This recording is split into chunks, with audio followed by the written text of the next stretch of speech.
Good morning, good morning, good morning. How's everybody doing? So the Chris Brazzell knee injury does not leave Carolina without receivers. It leaves Carolina without a proven replacement for the one trait his size and 4.37 speed were supposed to supply: vertical stress. Today we're identifying the three things who can preserve that vertical element, what Wednesday's offensive success actually proved about Carolina's depth, and when the Panthers should consider help from outside the building. So my early lean is this: Carolina can protect the immediate floor by dividing the work among several receivers, but the offensive ceiling still depends on somebody keeping the deep passing game alive. All right. Good morning. This is the Morning Kickoff with Unbiased Opinion. I am your host, Tony, Couch Scout Extraordinaire and Pastor Trenches. Let's get to the facts. All right. So let's start with the injury and availability update, transaction updates. All right. Chris Brazzell II has been confirmed with an injury. He returned yesterday after missing 2 practices with soreness in his left knee during the 7-on-7 period. He went down without contact. He was helped off the field without putting weight on his left foot and was taken inside on a cart. Dave Canales said the Panthers would complete a full evaluation. All right. Multiple reports indicate that Brazzell suffered a partially torn LCL, is seeking a second opinion, and could miss up to 8 weeks. That diagnosis and recovery estimate are reported, not team confirmed. Okay, so we are definitely unknown about his official diagnosis, a roster designation, a treatment plan, a recovery timetable, his ability for the regular season opener. Okay. The immediate football impact is the Panthers can redistribute Brazzell's practice snaps immediately. What they have not proved is whether the current room can keep cornerbacks turning, safeties deep, and the intermediate field open without his height and speed combination. That takes us directly to the first football question. Does Carolina have enough receiver depth to absorb a reported extended absence? Or will the room lose a dimension it cannot reproduce eternally? All right. So before we go any further, hit the like button if you appreciate Facts First Panthers coverage, and subscribe to the channel if you are new to the channel. All right. And even if you haven't subscribed before, do so today. I would greatly appreciate it. Unbiased Opinion Sports Talk is part of Carolina Armchair GM Network. The show and the Patreon links, all my social media links, are available in the YouTube description. So as always, let's shake a little honey from the tree. All right. So as we see here, the injury and transaction updates. We just mentioned Chris Brazzell. Mitchell Evans has been confirmed to have a low ankle sprain. Evans worked with the rehabilitation group Wednesday. Canales said the team was optimistic about getting him back for Friday's Fan Fest. That is encouraging, but it is not a guaranteed return date. Evans is part of an open tight end competition, so every missed practice reduces his evaluation opportunities as a blocker, route runner, and complete offensive player. Dan Chisnia and Casey Washington. So Dan Chisena was placed on injury reserve, which created an open roster spot. Carolina signed Casey Washington yesterday to fill that spot. The official transaction connected Washington roster spot to Chisena's injured reserve move. We should not automatically describe Washington as a direct response to Chris Brazzell's injury. Okay. Washington has appeared in 15 NFL games, including 2 starts, and has 7 receptions for 108 yards. His path to the roster will involve both offensive execution and special teams value. All right. So to kind of do a reset, Brazzell left knee injury is confirmed. The partially torn LCL and 8-week estimate are reported. Evans has a confirmed lower ankle sprain. Chisena is on injury reserve, and Washington has officially joined the roster. So now we can evaluate the football plan without confusing confirmed information with reporting. All right. So we're going to go ahead and jump right into it. And we're going to start with the first half report, which is the internal receiver competition. All right. Evaluation standard. Brazzell was the 83rd overall selection in the 2026 NFL draft. All right. He measured 6'4", 198 pounds, ran a 4.37 second 40-yard dash. During his final season at Tennessee, he caught 62 passes for 1,017 yards and 9 touchdowns.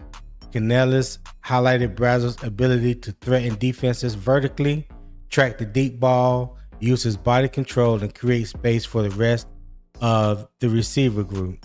Brazzell was competing for a role. He had not been declared Carolina's permanent third wide receiver.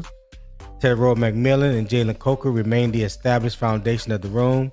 The competition behind them includes Xavier Legette, John Metchie III, Jimmy Horn Jr., Jasim Reed, David Moore, Bryson Tremaine, Casey Washington, and the remaining depth options. The valuation cannot stop at counting catches. Watch what happens to the safety depth, cornerback leverage, McMillan's alignment, Bryce Young's willingness to throw deep, third down route timing, red zone personnel, and special teams participation. A receiver can help the offense without catching 8 passes in practice. If his alignment changes the coverage and creates space elsewhere, he is performing a real football function. And let me bring to the stage real quick my homie, Mr. Energetic himself, Nick Tri-State. Nick, what's going on with you? Good morning, Tone. How you doing, man? I'm good, dog. I'm good. What's going on with you? Driving on the way to work, saw you were live. I was like, let me chop it up with Tony real quick before I get my day started. Hey, I appreciate that. So today we're gonna be basically talking about the change of plan at wide receiver. I think yesterday's injury news about Chris Brazzell has freaked a lot of people out, understandably so. There was some high praises thrown his way by Dave Canales and other teammates so far in OTAs and mini camp and now training camp. So with yesterday news, some of those things may have been, I guess you could say thrown to the side a little bit. That there may be some, maybe time to worry a little bit, if you will. All right. So, as you see here on the board, who gets the first opportunity now that Chris Brazzell is out? Allegedly, it looks like he's going to be out from for some extended period of time. Who do you think would step in and provide what the Panthers were looking for and hoping to get out of Chris Brazzell? All right, so here we have Xavier Legette, who is my first candidate. John Metchie is the second candidate. Jimmy Horn Jr. is the third candidate, and Jasim Reed is the fourth candidate. Now, I know some people may be a little surprised to see Jasim Reed up there, but he has definitely been getting a lot of high praise in training camp. He was getting a lot of praise talked about in OTAs and mini camp and stuff like that. So I thought it was probably only right to put him there, especially since we're talking about uh the outside receiver position. I don't see him playing in a slot. John Metchie is there because he could really like play either or. I think primarily you might want him in the slot, or the slot may even be tied up. I think it could be Jimmy Horn and John Metchie that can back up Jalen Coker there. But let's stick with Xavier Legette right now, the first candidate. Um, so Legette should receive the first opportunity to claim additional outside work. He has the size, strength, run catchability, familiarity with the offense, and more NFL experience than Brazzell. The opportunity is legitimate. The job should not be automatic. Legette still must prove he can release consistently against press coverage. His hands and route depth are dependable.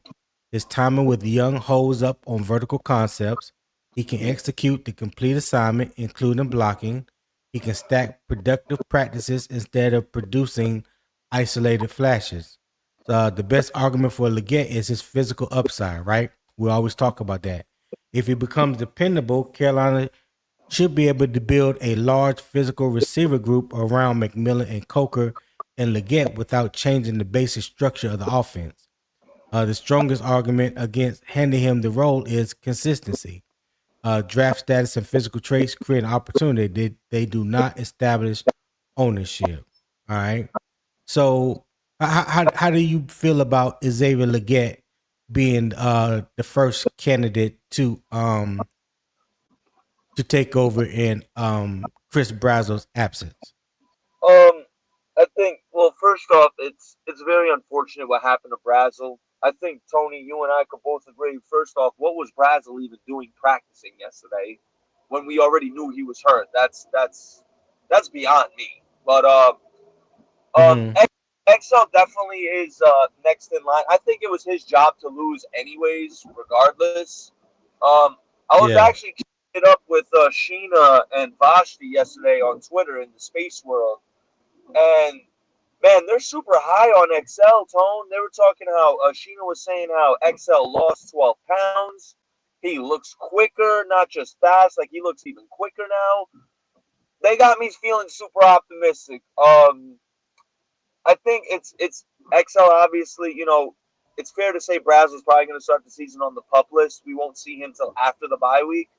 But this is an Right. opportunity for XL or whoever to really take the mantle and take control of their destiny. Like, yo, you know what I mean? Like, if Brazzell got hurt, if XL balls out, it's kind of like, hey, man, this is my job to lose now, and I took it at this point.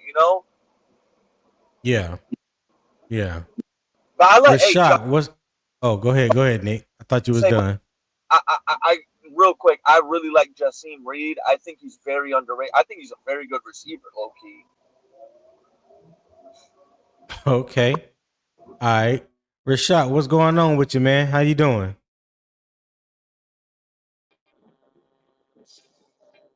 Yo, yo, yo. Rashad. Yeah, we hear you, dog. What's up? What's up, man? Hey, I just hopped on. I ain't hit the question, man. That's why I'm just No, it's hello. well, the the question was, now that Chris Brazzell is out allegedly for an extended period of time, do you think Xavier Legette should be candidate one to replace Chris Brazzell? Oh yeah, oh yeah, most definitely. I think you know they was. I thought he was gonna get the number 3 job regardless based off seniority. I thought they was going regardless of what they were saying in camp. Oh, we like him and he's making all these plays. I thought he was going to be the fourth guy, regardless. You know what I mean? Bring him on slowly as the year goes on.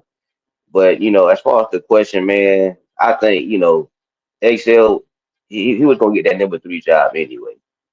At this point, it's all Okay. about that third. Yeah, at this point, it's all about the third, fourth, and fifth guy. I mean, not. I mean, the fourth and fifth guy at this point. So XL, I think, yeah, yeah, I think that, yeah, that's pretty much it. Okay. Hey, this question is for everybody that's in the chat that's listening. In the panel, y'all can answer this as well. Um, what is the one thing you need to see from Legette before you trust him with a larger role? Is it the hands, the route execution, press releases, or practice to practice consistency?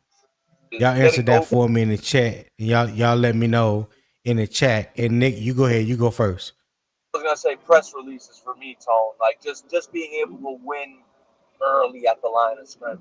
I think if he can do that consistently, not only will it obviously help him, it will help the team as well. Yeah. Yeah, yeah. I think the press for me to, I mean, yeah, I'm going to say this real quick. Then Rashad, you can go. The press releases and the route execution, um, kind of go hand in hand, right? You know, because once you make that release, can you run that route precise? Do you know how to stem the route at the top of the route? Can you create the separation that's needed? You staying on balance, you know, body control, and then the hands will come into play after that, and then all three of those things need to be done practice after practice on a consistent basis. Rashad, what you got? I heard somebody say press release. You said as far as Excel. Come on, Rashad. I'm gonna need you to tap in now. I need you to tap in, dog. I said, what is the one thing? What is the one thing you need to see from Legette before you trust him with the larger role? Is it the hands, the route execution, press releases, or practice to practice consistency? I think practice to practice consistency as far as his field awareness. Knowing where you at in the field. Getting your foot down and stuff like that. Knowing where Mm-hmm. the first down line is, stuff like that. Like stuff he wasn't doing his first 2 years. Field awareness. Right. I Okay. think that's the big All right. for me personally. Yeah, I think that's the biggest thing, that field awareness. Because we've seen so many times, him, not getting past the first down, right, the first down line on the 3rd and 7, or him, needing to get one foot down and hit him, instead of dragging it, kind of just, getting that foot out of bounds. But yeah, as far as like, field awareness. Okay. I can agree with that one as well. I mean that to me, you can add that to the other four things that's on this list. You know, the hands, route execution, press releases, consistency from practice to practice, and that hopefully carries over into the game. But yeah, field awareness is definitely one. There was a good debate. I ain't gonna say heated debate or argument. I'm gonna say it was a good debate that was brought up about how he needs to be better at that. The argument was about whether he does it more or less. But I think there's obvious times that people have seen in the game where Xavier Legette seems like he is lost when it comes to his field awareness, especially on the sidelines. I've only really noticed it on the sidelines. So yeah, I would definitely add that to the bunch. All right, so let's go on to candidate number 2, John Metchie. Timing, third down dependability. What he brings is route detail, the timing, intermediate separation. All right.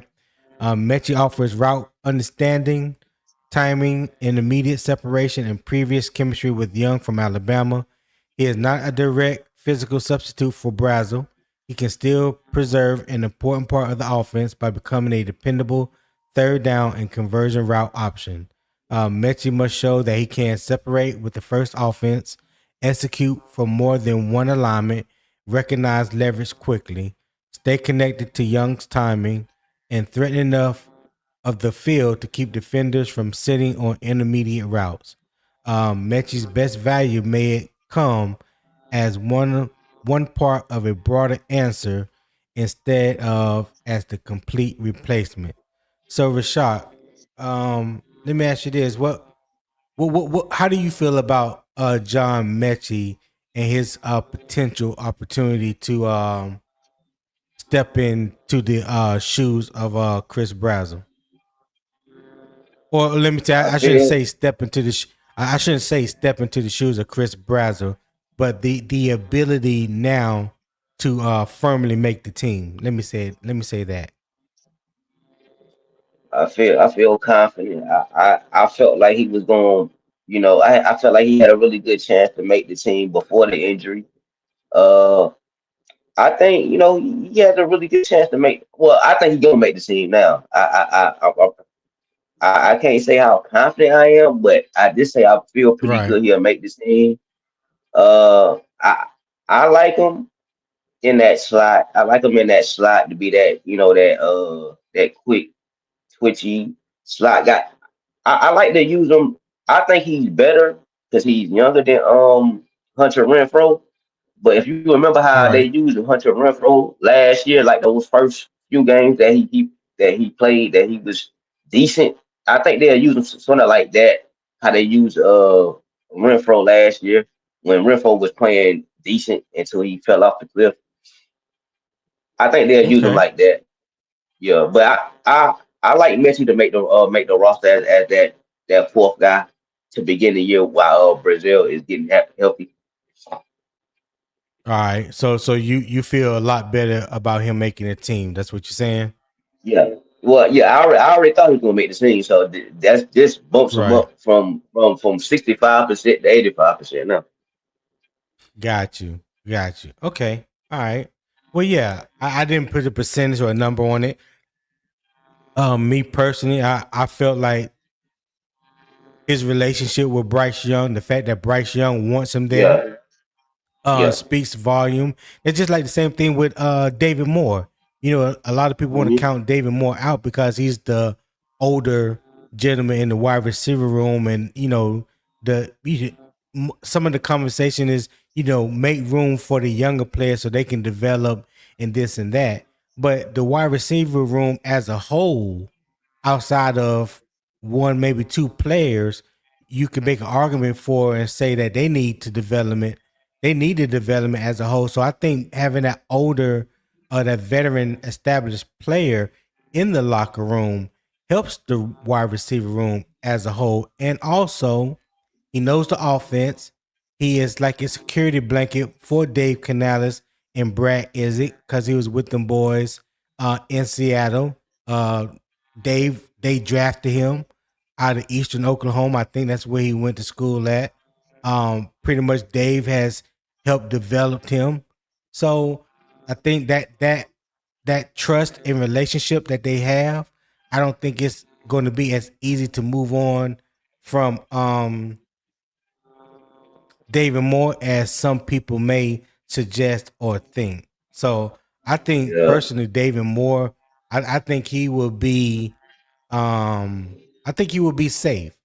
I think he will be safe. And by the current injury that happened yesterday, and the kind of like the unknown, what you have behind Tetairoa McMillan and Jalen Coker, I think it will be better to keep a veteran like that understands the ins and outs of the game, that knows the offense, that can be a security blanket for Bryce Young, as opposed to the developmental players that you are still waiting for them to come around the corner per se, if you will.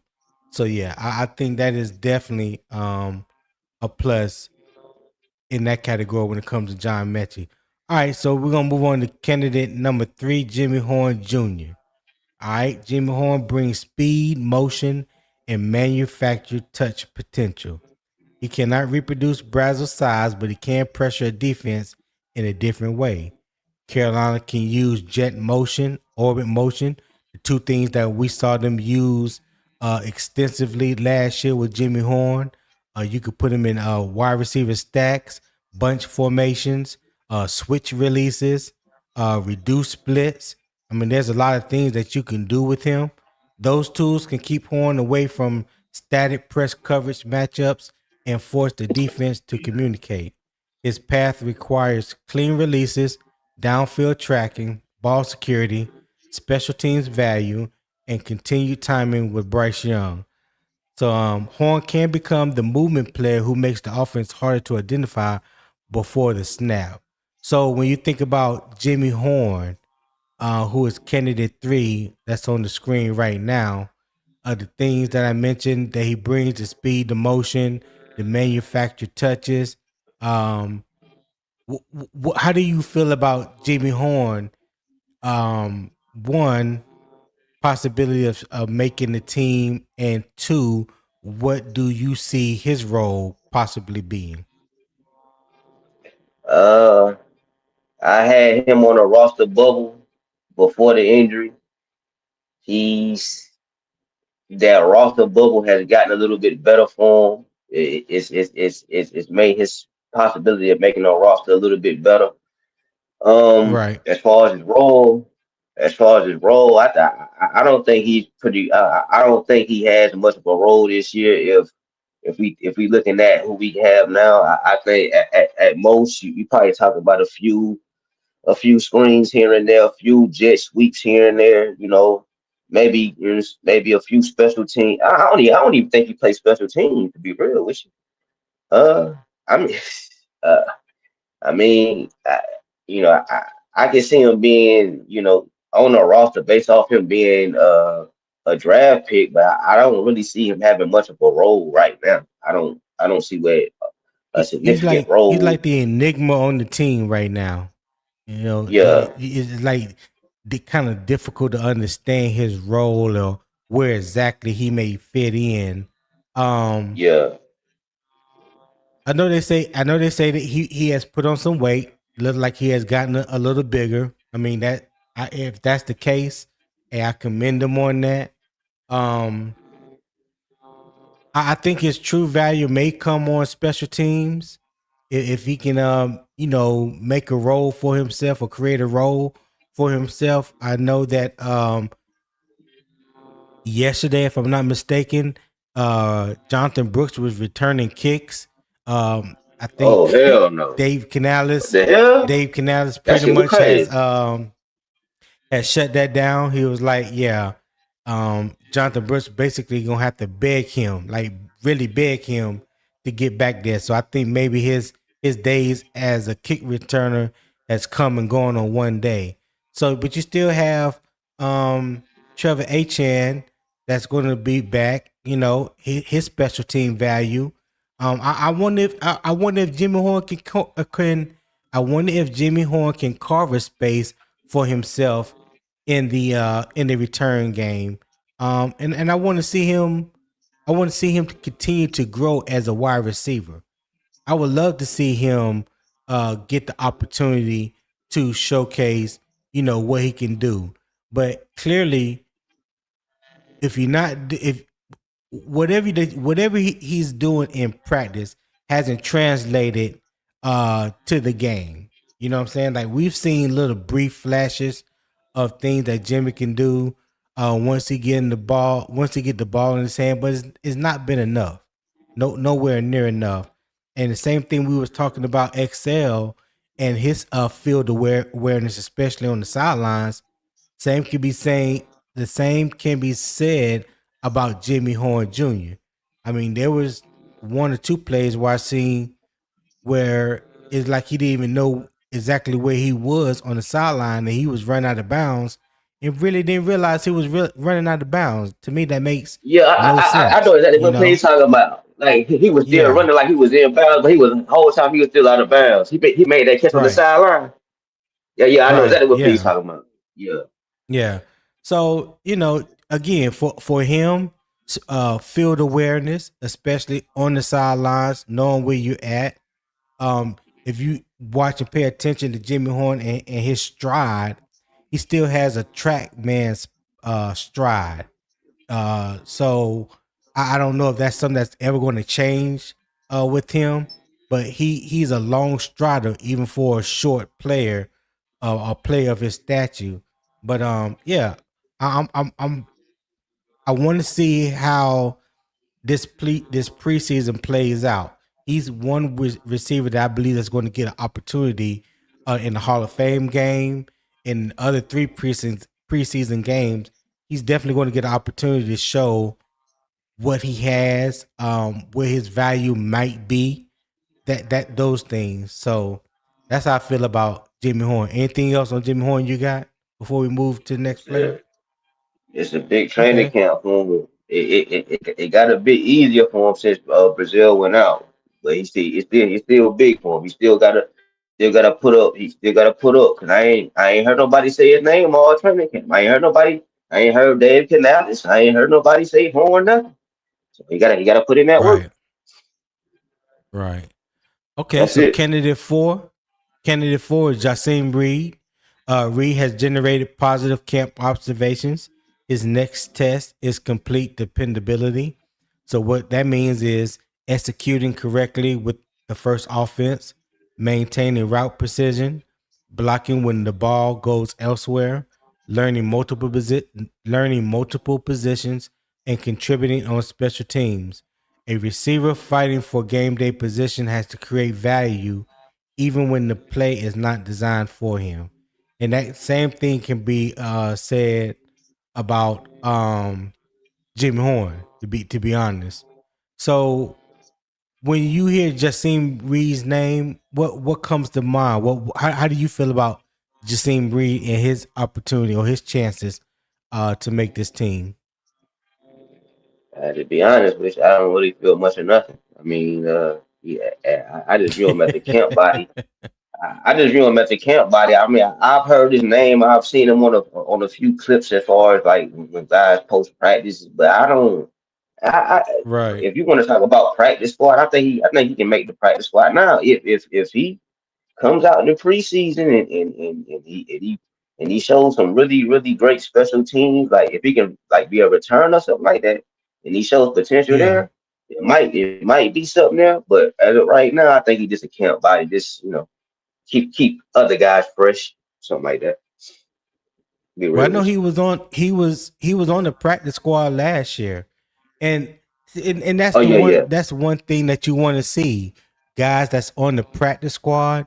You want to see them continue to develop.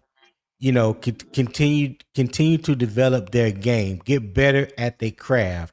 And I didn't really see him or pay attention to him last preseason or training camp, but he definitely has caught my attention this year. So maybe that is a testament to the work that he has put in from last year to this year. I've seen him in some highlights that the beat reporters have put out thus far in camp. How he's creating separation, on the line of scrimmage. He has very good speed, creating, running good routes, got good hands. So I like what I'm seeing from him thus far. But he's definitely going to have a higher climb to make this roster than anybody else. But also with the void of Chris Brazzell not being here, he's somebody that can be on the outside after Xavier Legette. To be honest with you, he's a big body. He's 6'2", about 205 pounds. I know he went undrafted last year out of San Diego. So and I think he was on the Cleveland Browns um practice squad last year as well, if I'm not mistaken. So I think he was on the Cleveland Browns practice squad before Carolina picked him up, and he was basically with the Panthers all year. So he has spent the year getting used to the system, um, developing his game. So you never know. These unfortunately injuries happen. That's the unfortunate part of this. But at the same time, when injuries do happen, like it got to be that you got to have that next man mentality. You got to have that next man mentality, and you are looking for who is going to step up in place of say a player that is now injured and that's looking to potentially miss an extended period of time. Yeah. So those are my four who gets the first opportunity. Candidate one is Xavier Legette. Candidate two, John Metchie. Candidate three, Jimmy Horn Jr.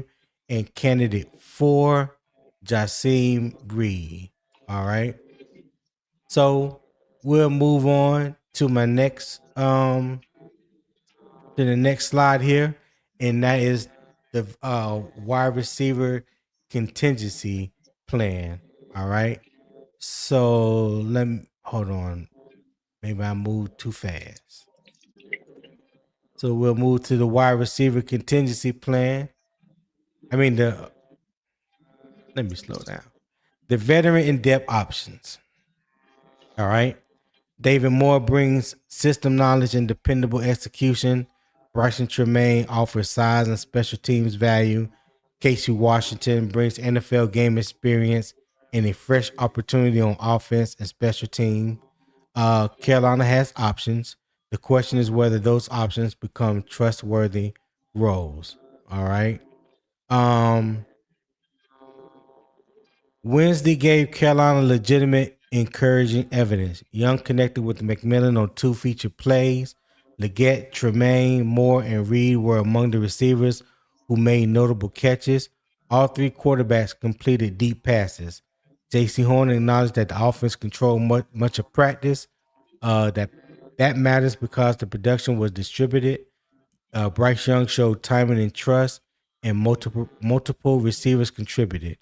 But one productive training camp practice does not settle a depth chart question.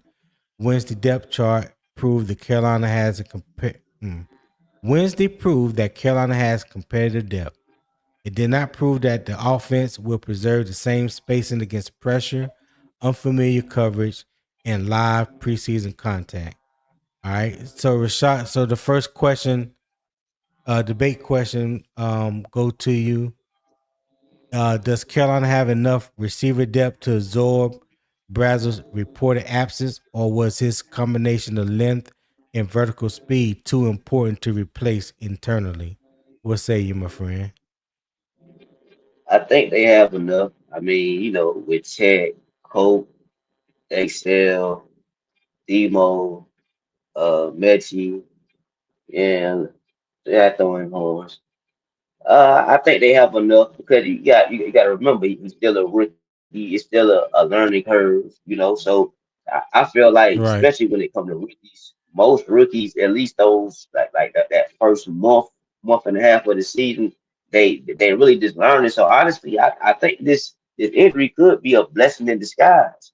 As far as for Jimmy Horn in Brazil, because now he can kind of get healthy and sit back and learn the playbook and you know you don't you're not kind of having him out there before he's kind of uh they wasn't gonna have to use him that much anyway because they already have Tech, Coke, and X, so they could like really just use them like on like a few goals a game or something like that. But I think with him kind of this like me, you can kind of redshirt him if you ask me, because I think with the guys that we have, especially the guys that the back end guys, I think we have. I mean, you can never say you're better or you can be better when you're missing your third round draft pick, a guy that's 6'4", that run a what a,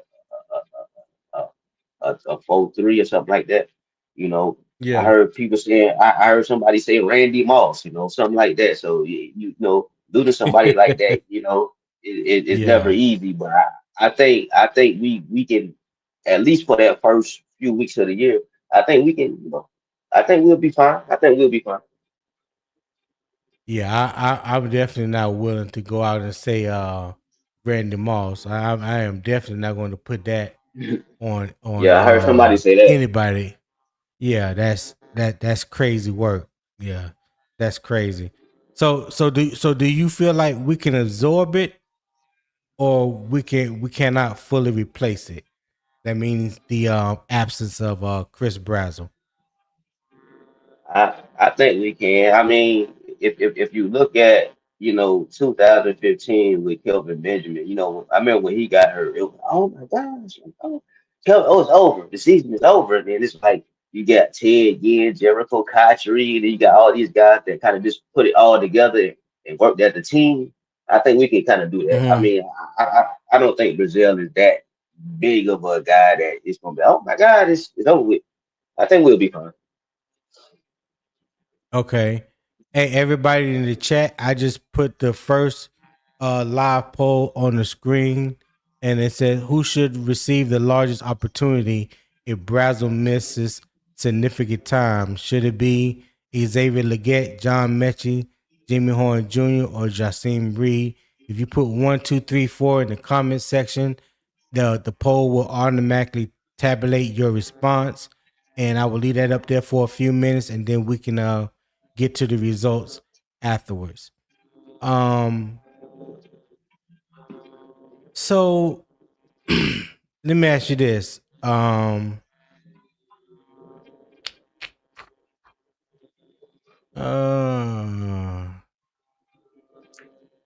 let me just give my 2 cents. I do believe Carolina has enough receiver depth to survive the extended absence without abandoning the passing offense. Right now, it does not have a proven one-for-one answer.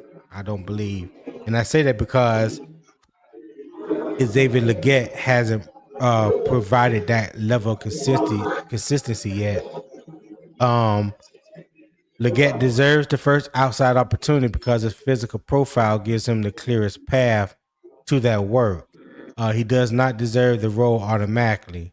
So, start by distributing the responsibilities. Let practice, the preseason snaps, and assignment dependability determine whether one player separates from the group. All right.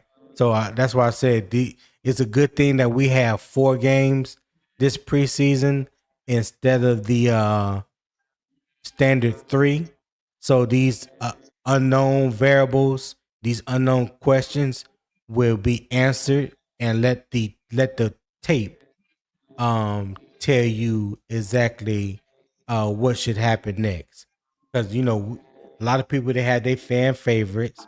We have people that we feel like should be in this position or that, but then when the game tape comes on, it says different. You know what I mean? It says different, and it's like some people don't even want to admit that what they're seeing goes against whatever it is that they were thinking. But the film don't lie. I say that again. I say it every day and twice on Sunday. The film don't lie. The eyes and skies don't lie. So you can feel how you want to feel, but it's what you're feeling matching what you see on tape. That's what I tell people. All right. So I'm gonna leave this poll up here for a couple more minutes. You guys, again, make sure that you press 1, 2, 3, or 4 in the comment section, and the poll will automatically tabulate your response. All right, and let's see. And while you cast your vote in the poll, tell me what evidence matters most to you. Is your choice is it based on draft position, physical traits? Is it the current production, or the role that best fits the offense? Yeah, I will be interested in knowing that. Okay, I definitely will be interested in knowing that. All right. And if you are just joining us, judge this competition by more than the catch count. Watch who keeps McMillan movable, who affects safety depth, who wins the down requires precision. I'm sorry, who wins when the down requires precision, and who earns a game day role beyond the offense. That is how promising practice depth becomes functional depth. All right.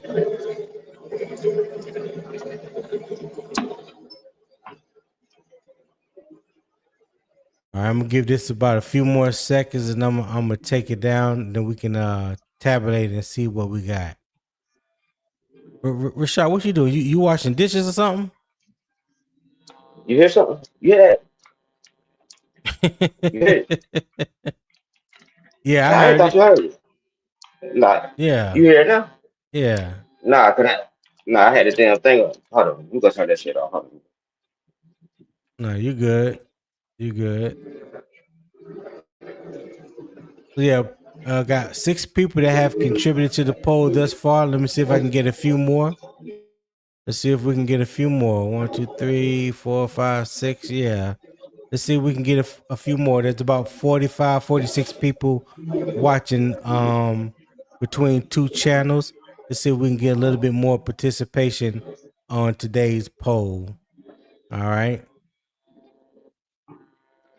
I would greatly appreciate that. And while I'm doing that, NH official said player management getting worse and worse. Hey, appreciate you, NH official. Thank you for tapping in.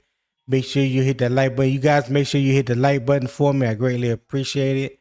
I know I did things kind of different this morning than usual. I'm just trying to test some different angles out.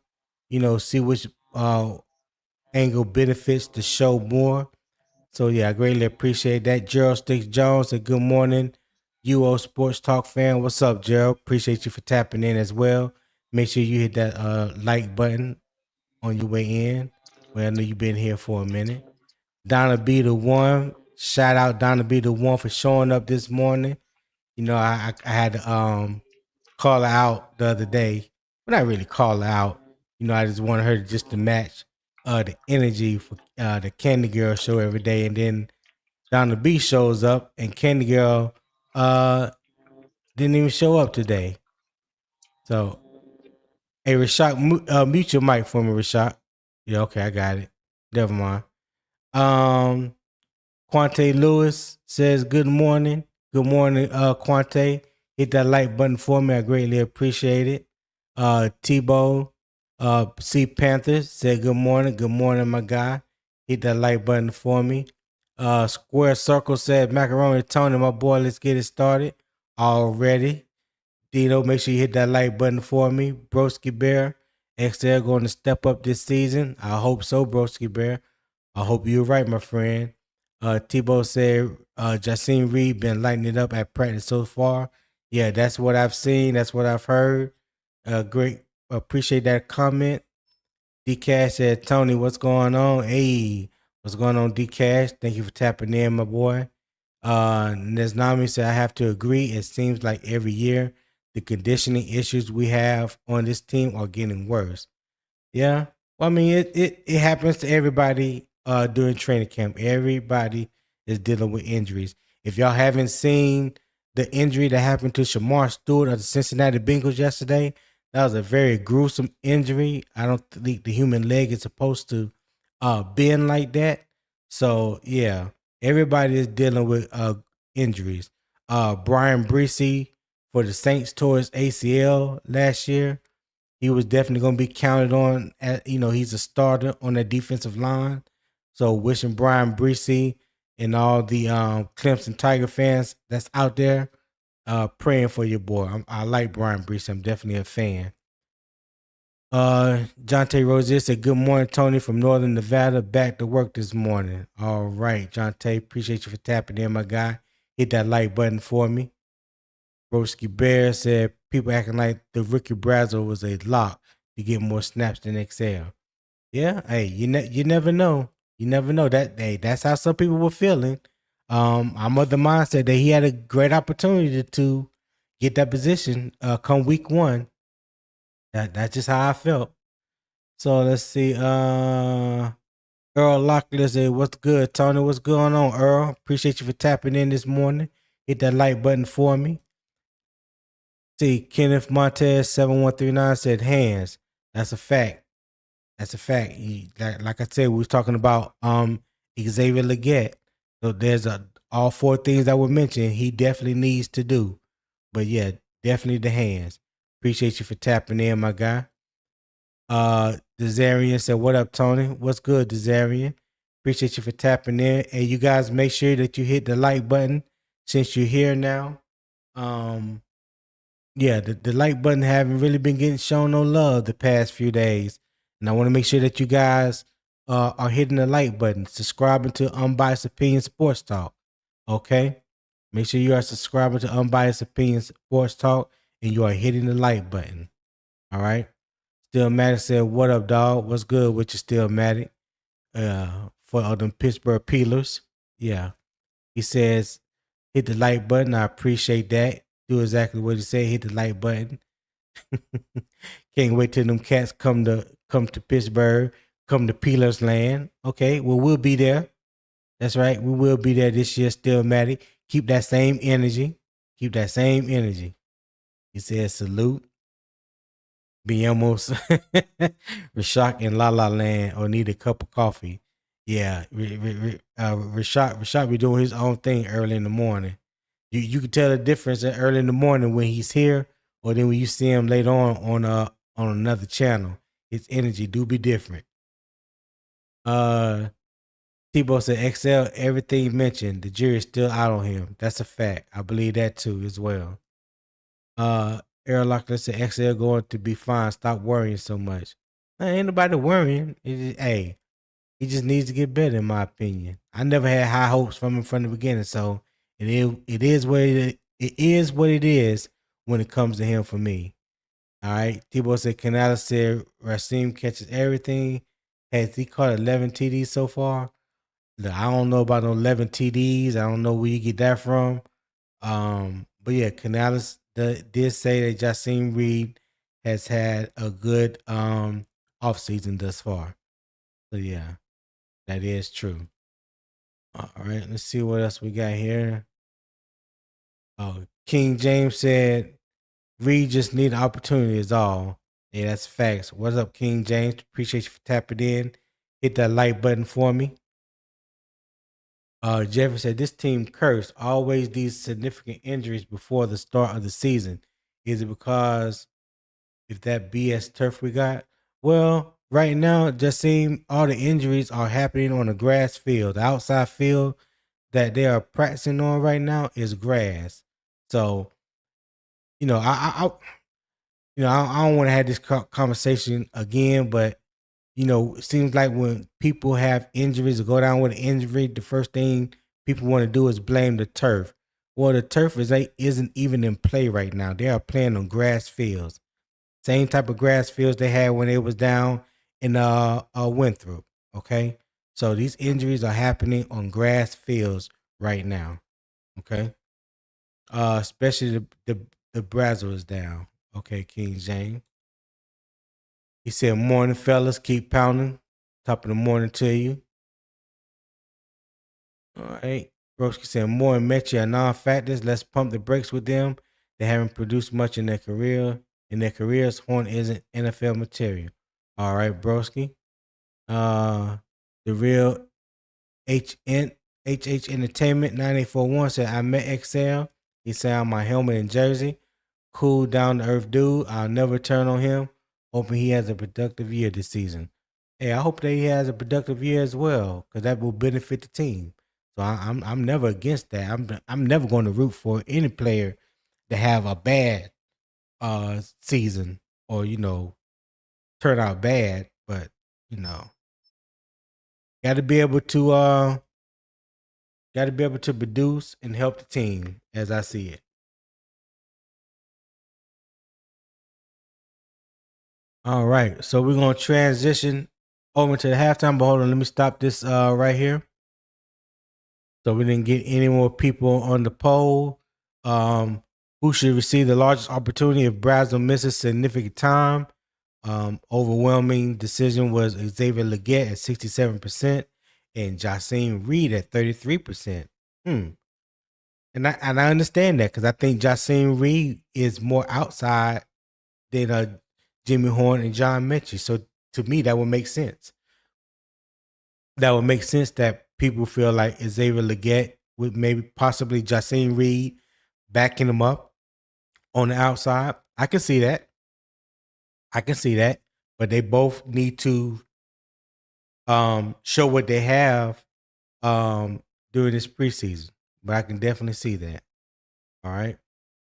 So moving on to the halftime report, and the opponent spotlight today is the Philadelphia Eagles. All right. That is the halftime opponent spotlight. Carolina visits Philadelphia in week 6 on Sunday, October 18th at Lincoln Financial Field. Philadelphia returns Quinyon Mitchell and Cooper DeJean, who both earned first team All Pro recognition for their 2025 performances. So both starting corners for the Eagles were first team All Pros. All right. Mitchell led the Eagles with 17 passes defended. Let's see. Yeah, with 17 passes defended. Philadelphia official preview credited him with allowing a 41.6. Let me move that right there. 41.6 percentage completion rate and no touchdowns and coverage. DeJean recorded 85 tackles and earned his first Pro Bowl selection. Philadelphia also added 6'4" corner Tariq Woolen, who is competing for an outside starting position. I mean, when you talk about those three corners, Cooper DeJean, Quinyon Mitchell, and then you get a Tariq Woolen over from Seattle, like that is arguably the best trio tandem at cornerback in the NFL. I will be hard pressed to even think of who can be number one ahead of those guys when you're talking about corner 1, 2, and 3. That's a hell of a combination. The secondary can combine outside length, inside versatility, press ability, catch point strength, recovery speed, and flexible matchup assignments. The matchup problem against Philadelphia, Carolina must answer: can the receivers defeat press coverage? Let me put this back up on the screen right quick. Can the offense force the safeties to respect the deep ball? Can McMillan move throughout the formation? Can stacks and motions create clean releases? Can Coker stay dependable against tight leverage? Can the backs and tight ends punish the attention directed outside? Can Young remain patient without becoming overly conservative? If Philadelphia can crowd the intermediate field without respecting Carolina's vertical game, the throwing windows become smaller. That affects Coker's route space. It affects the tight end. It affects the check down game. It affects Bryce Young's ability to reach the proper answer on time. All right. So, question to you, Rashad. Versus Philadelphia versus Philly secondary, should Carolina lean more towards the size, catch, point strength, or speed and motion to open the field? Um, I'm gonna say the size and length because that's what they are. That's what we have. You know, what I mean, we don't really have the speed type of guys, so we gonna have to get those. You have those Ted and you know Jalen and those guys use a big body and, and get those what you call that high point the ball. But you know, Yeah. I think Bryce Young, I think Bryce Young gonna air it out more. I think he gonna I think he gonna air it out more, and I think they gonna use their Against size. Philly? Yeah, I think they gonna air it out. I Wow. think they gonna air it out more. I mean, you gotta think about it because they have a good defense anyway. So you gonna have to you gonna have to do something. You gonna have to pass that rock because they have a really good defense. No, They, I hear you. they can stop. Yeah, they can stop the run. You know, they can defend the pass. So and this is his fourth year. So yeah, I mean they gonna have to use those big body receivers. And you know, So you you know, believe 'cause it's gonna we be more of the size and catch point strength. yeah yeah because we don't have the speed guys like that. We don't really have that many speed guys. Hmm. I mean, Well, I XL, he mean, ran a go ahead. My yeah, bad. XL. Yeah, XL ran like a 4.4, but like when you look at him play, it don't look like a 4.4. It looks slower than that. So as far as like straight speed guys, like as far as like you know, we don't have that. So yeah, you're gonna have Mm, to use those big bodies. okay. All right. Well, what about you know using motion to create free releases? You know, because the motion can reveal your Oh, coverage and help create free releases.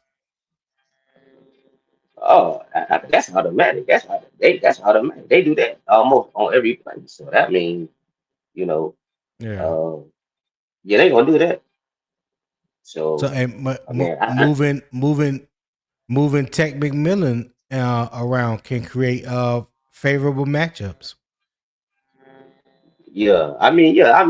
I think I don't know how much they did it last year because I know they were saying that they was gonna put them more in slot this year, but the injury kind of messed all that up. So I don't know if they're gonna resort back to more him being uh mostly the X, or if I know they still gonna move him around some, but they may scale it back some. So you know, Mm-hmm. we'll see what Brad Isaac do because it's his first year, so we don't even know how he gonna call plays at this point until we get some preseason action. Okay. Yeah. Hey, I just dropped another poll for you guys in the chat. Um, this one should be relatively easy. What should Carolina emphasize most against Philadelphia secondary? Size and catch point strength, or speed and formation movement? You can put one or two in the chat, and the poll will automatically tabulate your response. Now, the last poll only got 6 people to respond. I'm hoping to get more people to respond this time. So participate. If you're watching and you're able, participate. I know you got the screen open because it says 46 of you are watching. So all you gotta do is press one or two in the chat. It is not that hard. Put down the latte and the muffin for 2 seconds and press one or two. All right, I would greatly appreciate it. All right, I would greatly appreciate it.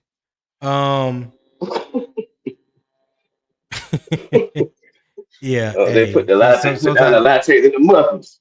yeah, man. Put the latte and the muffin down this morning or something. Just for 2 seconds. I ain't asked for 2 minutes, just for 2 seconds, Rashad. Goodness gracious. Yeah, You yeah, know what I'm saying? You know, yeah, yeah. only takes but one hand, one finger. You know, just press one or two. That's all. Or even a toe. That's all it takes. Do what or said a Yeah, toe. I said, or even a toe. Yeah. Yeah, yeah. We'll take that too.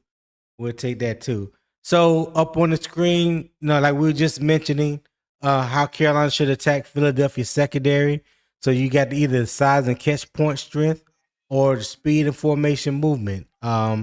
Size and catch point strength. The press answers.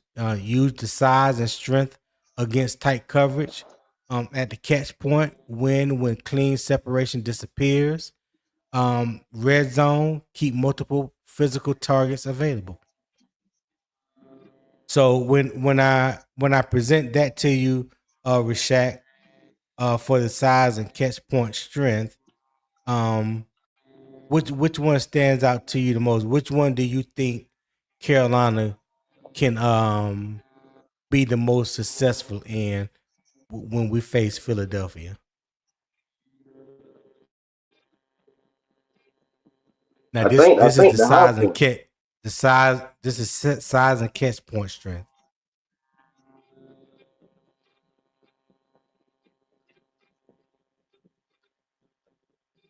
You said, Go ahead, Rashad.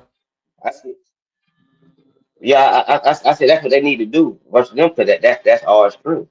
I don't think you go against your strength. You regardless of what they strengths are, you always got to go with your strength on your team. So I think with the Right. receivers that we have to use them to what they good at, and that's what I think we should do. Right.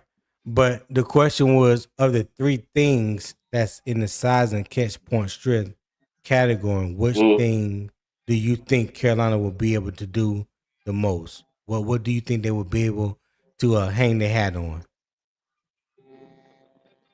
As far as like the strength, on the strength part, like the strength. Um,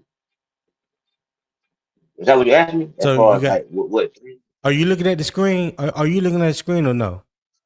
I can't see it. I ain't gonna. I Oh, can't see okay. it. Well, tell me I that. see I it. can Yeah. you confusing me. You're throwing me off. So you got press answers, the catch point, or the red zone. So press answers, use their size and strength against tight coverage. That's one. The catch Hmm. point when clean separation disappears. That's two. And red zone, keep multiple physical targets available. That's three. Which one of those three do you think Carolina can do the most? Okay. Okay. Mm, ah, the red zone pretty tough. Ah, I'm gonna say. Uh, I'm gonna say three. I'm gonna say three. I'm gonna say three. Okay, the red zone. Yeah. Yeah. Yeah. So I keeping think we got multiple this. big body targets available. Yeah. Yeah. Yeah. Okay. Yep. All right. That's yep. So now, I'm going with three. I'm going with three. huh? I said I'm going with three. Okay. All right. So now going over to speed and formation movement. So you got the free releases, which is one.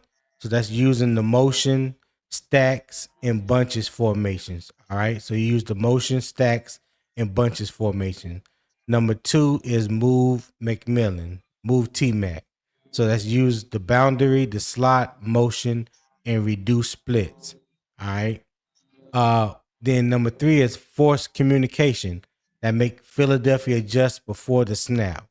All right. So which one of those three out of speed and formation movement do you think that Carolina can or should be able to utilize the most?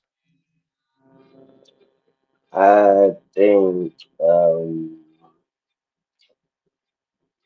want to say three, but I think two though. I want to say three, but I'm going with two. Okay, you go with two. The movement of Yeah. T Mac. Yeah. Okay, I can see that. I can see that because I think that's a big emphasis that Carolina is trying to use, that Carolina wants to use this year, and they're working on that in training camp. Yeah, Dave has already come out and said that T Mac is going to play more in the slot, and it leads you to believe, with the injury to Chris Brazzell, should that stop being the plan?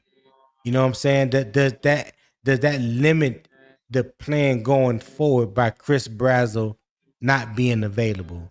Is that the role, or is that the role that Xavier Legette can step into and take off with, and that way you can keep the plan the same when it comes to how do you plan to utilize T Mac? You know what I'm saying? Yeah. Okay. All right. So, all right, I'm gonna leave the poll up there for another minute or so. What should Carolina emphasize most against Philadelphia secondary? One, size and catch point strength, or two, speed and formation movement. All right, I'm gonna leave that up there for another minute. Philadelphia turns this camp debate into a real test against that secondary. Merely occupying the receiver position is not enough.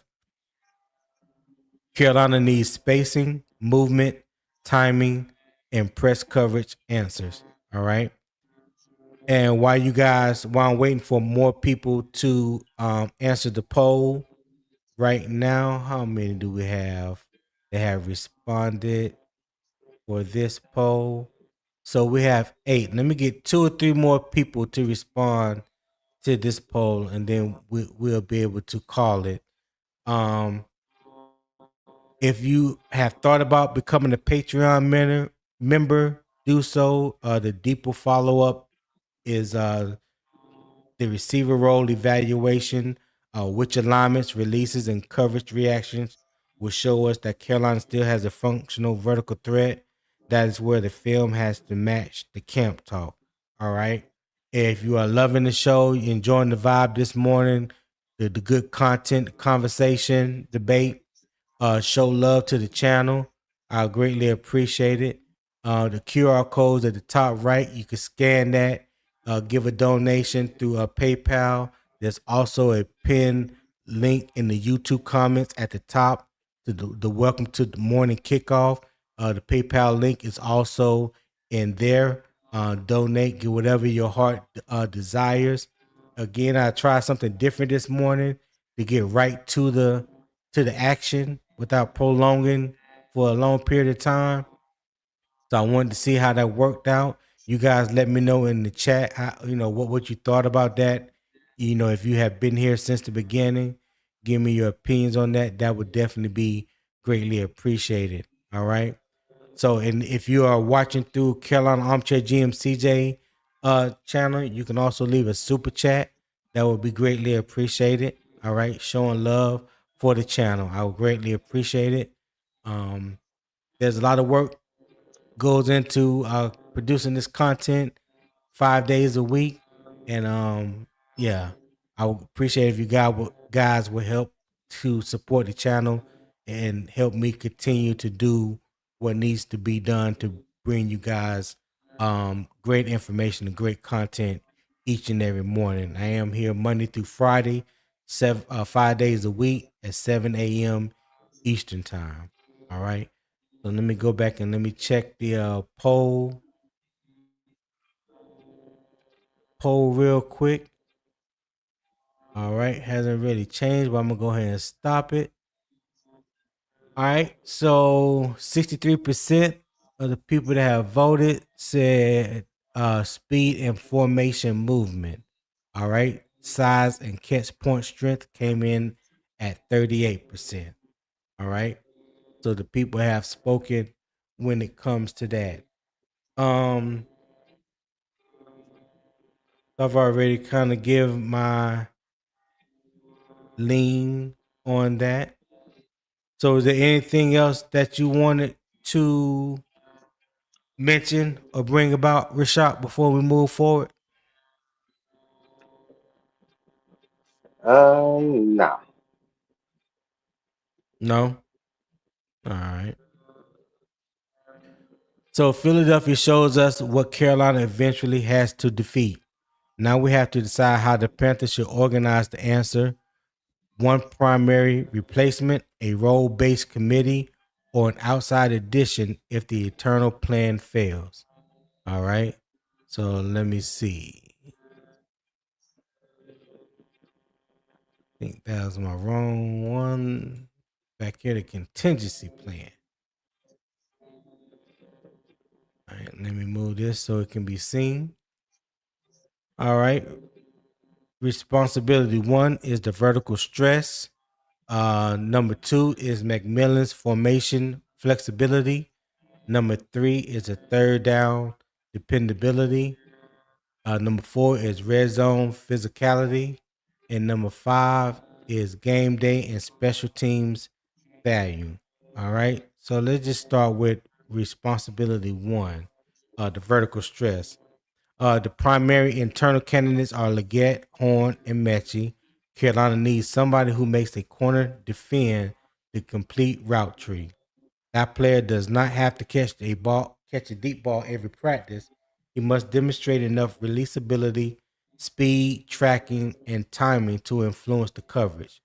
So some of the things to monitor with that is the deep boundary repetitions, Bryce Young willingness to throw with anticipation, the safety depth, press releases, performance against Carolina's starting defensive back, and whether the downfield concepts remain in the practice plan. If the deep routes begin disappearing, the internal plan is not working. So, Rashad, how do you feel about Carolina being able to stretch the field, to stretch the field vertically? How do you feel about them putting vertical stress on their opponents, even though Brazzell will be out? Um, I think. What you mean? Like, do I feel good about it? About them succeeding doing it, or do I how I feel about them doing it? How do you feel Just about them period. being able to do it? How do you feel about them being able to do it? Uh, I feel decent about it. You know what I'm saying? You know, you- I mean, I feel like they can do it. I mean, it's kind of hard to say, man. 'Cause I mean, because they have those big body guys who real good at those like those really short intermediate passes. But then I like they're gonna have to go deep. I think they can go deep. I mean, they don't necessarily have like the real speed guys to go deep, but I think they can do it with really good success because they did it last year on limited attempts. You know what I'm saying? Right. Philly, but against Philly, I mean, uh, it's kind of hard to say right now. But I'm gonna just say I believe I believe they had the opportunities. I believe Tico, hit they the had panel. the opportunities, but it's Okay. really kind of All hard to say. right. I believe they have the opportunities though. I like Jalen Coker, those guys. I mean, those guys did it last year at times, but if you look at the prototypical stretch guys, we don't really have it. Yeah. Not someone that can do it or has done it consistently. Yeah, And let me say this too about the vertical stress, because the two guys that were able to do it, let me say this: the vertical stress isn't always based on speed. It's not, yeah, because before right, you right, can get to the speed, you got to release first. You got to know how to release from the line of scrimmage. You got to know how to release from press man coverage.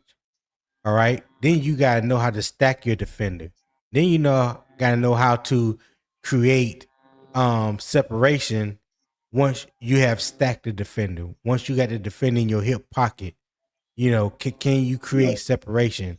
So people always tend, a lot of people, I ain't gonna say all people, but a lot of people always tend to want to put speed in that category when you think of a vertical threat, and that's not necessarily the case. Having having the fastest player on your team doesn't make him a vertical threat. Just because someone runs a 4.3 or 4.37 or whatever the case may be doesn't necessarily make you a vertical threat. It sounds good. It sounds good that you can be that yeah, because you run that fast, but can you do that on the field? You know what I'm saying? Your 40 time is one thing. What about your football yeah. speed when everything else comes into play? Let me bring up my brother from another. I don't know what took him so long this morning. Maybe he got stuck at Starbucks this morning or something. The wife had him doing some chores. Tip Drill Will, what's going on? See, And you before had to you throw. You had to throw a respond, shot at me. You had to throw a shot at me we before you bring me and up. and let me also bring up my other boy Tico. What's happening, Tico? Yo, what's happening, fellas? What's happening? What's good with you? I can't call it, man. I might spoil it. Hey, you know what it is. Trying to get a little butter from the duck this morning. That's Oh all. man, early with it. Early Try- with it. yeah, early with it. Yeah, Will would have been up here hour and 22 minutes in. I don't know. I don't listen. I sent him the link and everything, beforehand. You know what I'm saying? Oh, So some people just don't check their WhatsApp messages, Tico. You see how they do? yeah. I Try mean, to give people preferential treatment and they just turn it back on you. Boy, Yeah, god damn. God. You wake up late and get to the gym late one time. But you just like an old platoon sergeant, just like an old platoon. I was on time for 3 years straight. I show up 10 minutes late one time. I had a flat tire, Sarge. Oh, your ass staying after work today, soldier. Yes, sir. Come holler at me. You got CQ duty tonight, sir. Don't even worry about it. 200 push-ups on the concrete. Yeah. Front lean and rest till I get tired. I know, Yes, right? sir. Don't even push up. Just stay in the position. Yeah, just stay in the position. Yeah. Hey, I'm sorry What? about that, but I hadn't even been I don't even know like where we at in the show, so please forgive me. I don't want to break up the groove. I know you was talking, but Nah, you good. You good. We in the second half, and we're talking about Carolina's 5-part wide receiver contingency plan. Now that Chris Brazzell is out. Nothing has been confirmed, but it has been reported that he has a slight tear in his LCL. Joe Person, Reuters, they both have reported that and said that it looks like he's going to miss up to 8 weeks. So, like I said, the Panthers haven't officially came out. Yes, sir. Hey, Tom, I'm gonna chat back in with y'all boys. You hear me? Okay. All right, man. All right, Will, All right, T. Shaq. All right. all right, fellas. Yeah. But the Panthers haven't confirmed yet exactly what the prognosis is and how much time that he is looking to miss. So basically one of the things that I was saying was with Chris Brazzell being out, because with him the Panthers were already assuming uh to move Ted McMillan to the inside, creating more flexibility for him, and having Brazzell on the outside as that vertical threat. So now that Brazzell is out, does the plan change since you quote unquote no longer have that vertical threat on the outside? And I say that because when I say that, people want to first mention Xavier Legette. Well, he hasn't done it consistently. He hasn't shown that he can be that vertical threat on the outside. So do you believe that changes the plan offensively? And if it does, that limits a lot of what maybe Brad Isaac could potentially call in the game? Or do you think we have enough talent in the wide receiver room, or for somebody to step up and replace the talent that Chris Brazzell was going to bring? I know I said a mouthful, but I was trying to cover all the bases.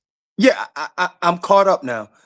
So first, I feel so bad for the young bull, man. You just got your new job. You're coming into the league, and you're injured. You know what I mean? I feel bad for him, and I'm pretty sure you'll get healthy, and he'll learn how to, he'll learn what his body needs over the recovery period, man. So feel bad about that. But as for the question, Yeah. I don't know if it changes it as much as we think it does.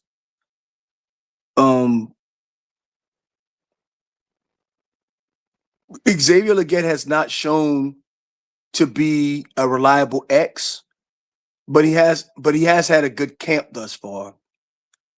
So I don't know how much Tet was going to play in the slot initially in the beginning of the year. I mean, it wasn't like Brazzell was going to come in and was going to get 75% of the snaps anyway.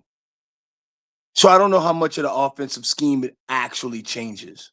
It probably changes that wrinkle that he brought up, that he mentioned, if that make any sense. No, I got you. That does make sense. That does make sense.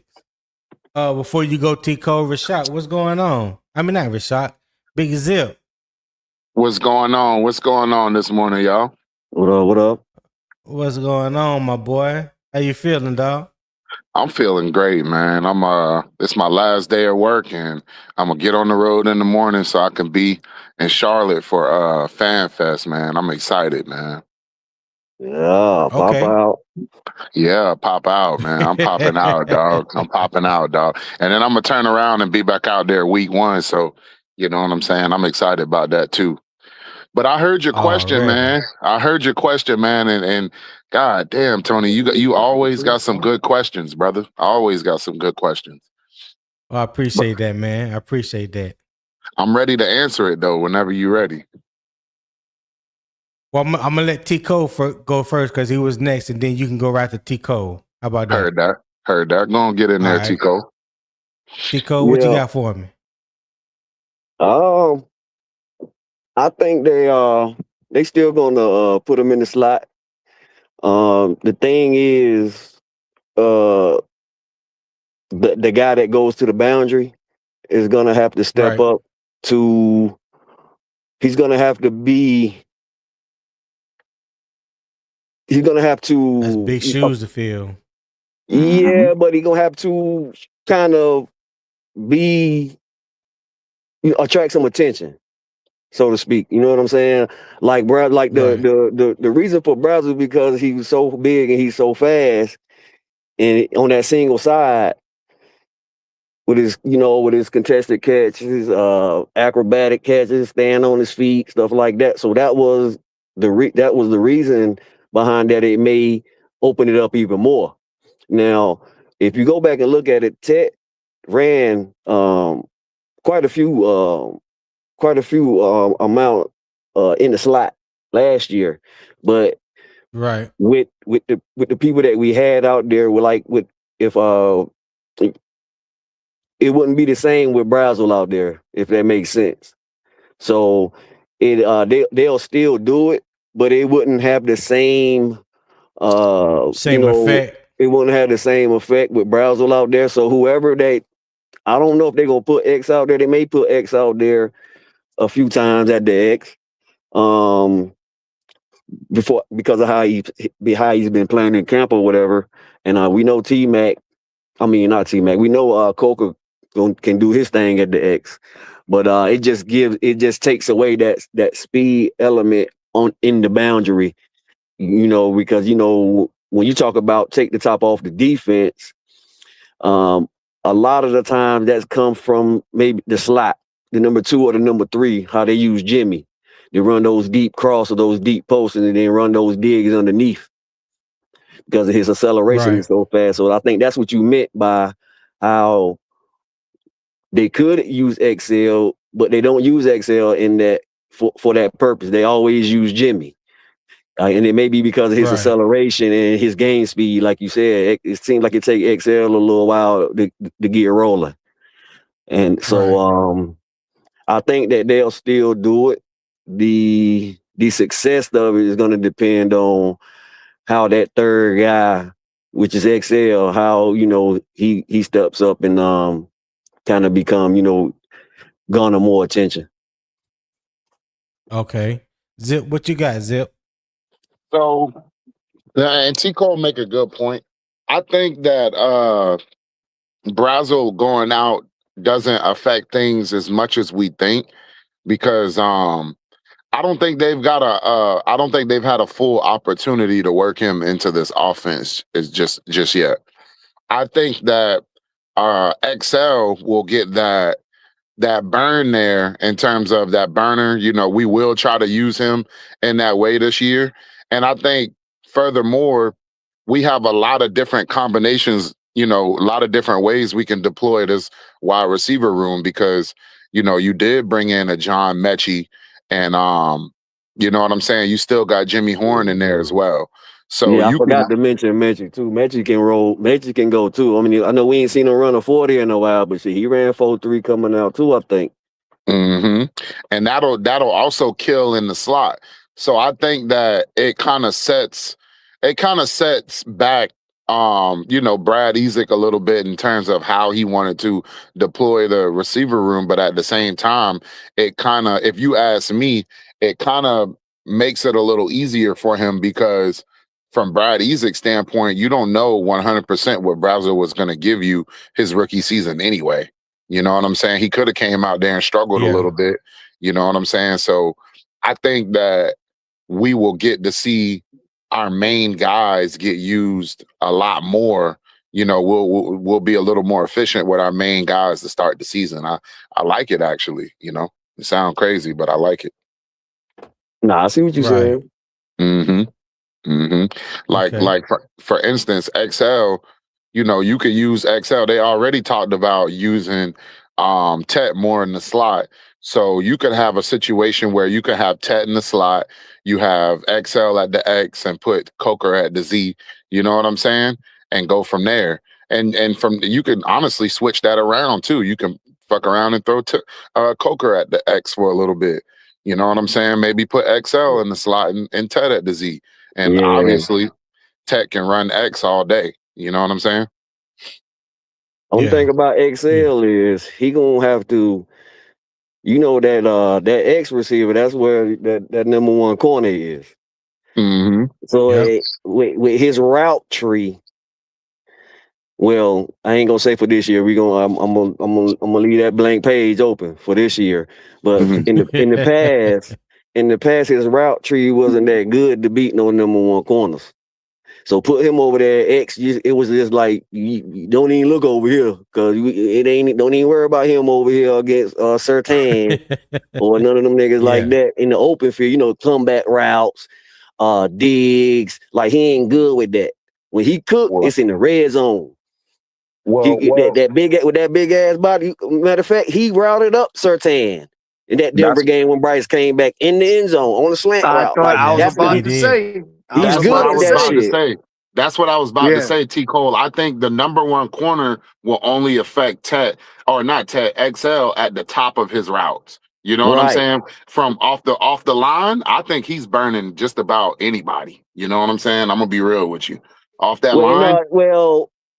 You got to look at the guys that are technically sound. Even guys that's slower than him will be able to stay on top from press because you know, like they're so different. They're like 4 or 5 different versions of press. And where some niggas, if you got a big nigga on you, you ain't really trying to be physical. You might even backpedal a little bit to see where he going first, and then open up and run. So you ain't really got mirror him. It's a really trying to mirror. Tony. Don't do that. What? Don't do that, Tony. You start throwing out them next level quotes and shit, man. You gonna get me hyped by it. I wanted to say mirror and goddamn, you know what I'm saying, hinge step, and you know what I'm saying, but I don't want to be throwing. I don't want to throw the chat off like that, man. Okay, man. Okay, I ain't gonna get too deep. Okay. But the mirror technique, the motor, the inch back, or you can even the fake jam like Charles Woodson used to do. He got them jump at you and make receiver be doing all these moves, and he's backing up and waiting for you to do what you want to do. All you gonna do is counter you. Yeah. Right. So XL, I think XL, you got to get him the routes that he's good at. And I mean, of course, he may break open a few times in certain concepts or whatever, but we just need to see him beat number one cornerbacks a little bit more. Yeah. No, I agree. I will say though, I Yes, think, you yeah. know, even with what you're saying, T. Cole, I still think that XL is a mismatch off the line for the first, I'll say, 10 yards. After that 10-yard, you know, a good corner, he gonna clean it up a little bit. But I think off the line, that first 10 yards, that's a problem. If But Bryce, oh no, go ahead, go ahead. no, go ahead, Zip. I just got something to say after you say what you're gonna say. Go ahead. Okay, now I was just gonna say if Bryce, say we were in a situation where XL was the main target, we didn't have Tet pretty much, and Coker, we didn't discover Coker just yet. Bryce, if I'm having to lean on somebody, I'm targeting XL early. Like soon as that ball snaps, my offense would be predicated on quick shots, and I'm trying to get I'm trying to get XL the ball early because his release, that boy is fast. You know, the release off the Zip, line you is just killing me. You killing me, Zip. You killing me. Now, hey, you know I'm not So a big XL nigga. I'm just trying to be optimistic about the nigga's skills. You know, he no, is fast off the line. Yeah, but you also have to deal with reality when dealing with XL. Like we know he's big, physical, and you know getting out the gym. But it's a thing like once you have the DB in your hip pocket, can you create separation? What is your stem at the top of your route? You know what I'm saying? Yeah, Like that ain't do his you have strong suit. enough? Do you have enough wiggle to make him to fake him like you going left and then you go right? And are you staying on your route? You know what I'm saying? If it's an in route, are you staying flat? Are you coming back 1 or 2 yards, or are you drifting 3 to 5 yards upfield, which we have seen him consistently do? You know, if it's zone, if you run the in route, do you know how to sit down and find that window? Do you recognize man, and do you keep the same speed going across? Like Yeah. these are the things that we talk about that separates XL from a lot of the wide receivers on our team.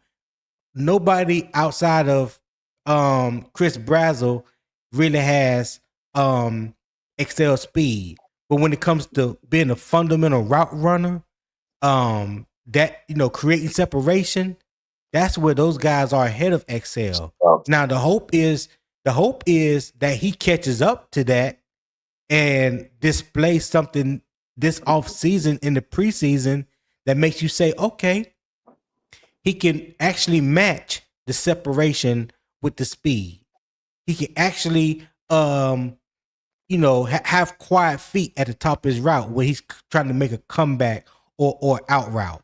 You know what I'm saying? Or you know, or hitch or something like anything.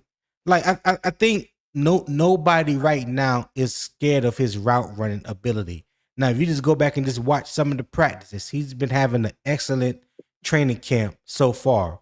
But just pay attention to when he's releasing and come off the line of scrimmage. Nobody is really feeling threatened by XL. Nobody is really feeling threatened by him. So you know you have to pay attention to all that especially when you want to factor him in at the X position going against a number one corner. That's great what he did against Patrick Surtain. Hats off to him. I didn't think he would be able to do it. He scored. But can you do it consistently?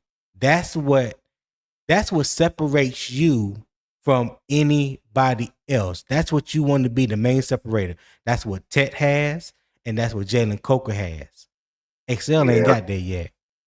See, and Tony, to be real with you, unfortunately, I think, and this is just my assessment, I could be wrong, but I think what's going on with XL is he's getting better, but he has lost the target share. He's lost the target share that I think he needs to thrive. I think he's a wide receiver who I think what XL needs is he needs the attention of a number one in terms of the target share, but that's what's going to bring, you know what I'm saying? That's what you'll see him get better at that point. But at this point, that the thing is though, he's never going to get that here now. And that's where I think is the problem with XL, because I think, like I say, if you give him at this point where he's at, if you were to give him like Tet's targets, I think he will start to blossom. You will start to see a different side of him. But like I say, we got Tet now. It just ain't gonna happen. Yeah, and well, he has an opportunity now to solidify that third spot with Brazzell out, and the league majority going to 3 wide receivers, so he's basically a starter. So he gonna get some targets, and what he do with those targets, and if he earn more, you know what I'm saying. But I really like that assessment as far as, because that's what a lot of other Panther fans feel too. Like they feel like that his progression, he was so much of a project that he needed more targets, and he needed like they need and I think that's partly Bryce's fault too. I'm gonna put a little bit of that on Bryce too, because you hear Tom Brady say all the time, he was on the podcast with Edelman. Not Edelman, but yeah, it was Edelman. He was on the podcast with Edelman, and he said it a few times on another podcast about how he wanted to get his guys in the game early. Mm-hmm. He ain't talking about what Bill Belichick called. He ain't give a fuck what Bill called, or what what the play was. You know what I'm saying? I mean, around that time he probably running his own offense anyway. They were just probably calling the play in just to call it. But once he go out there and see what he see, he gonna call what he see.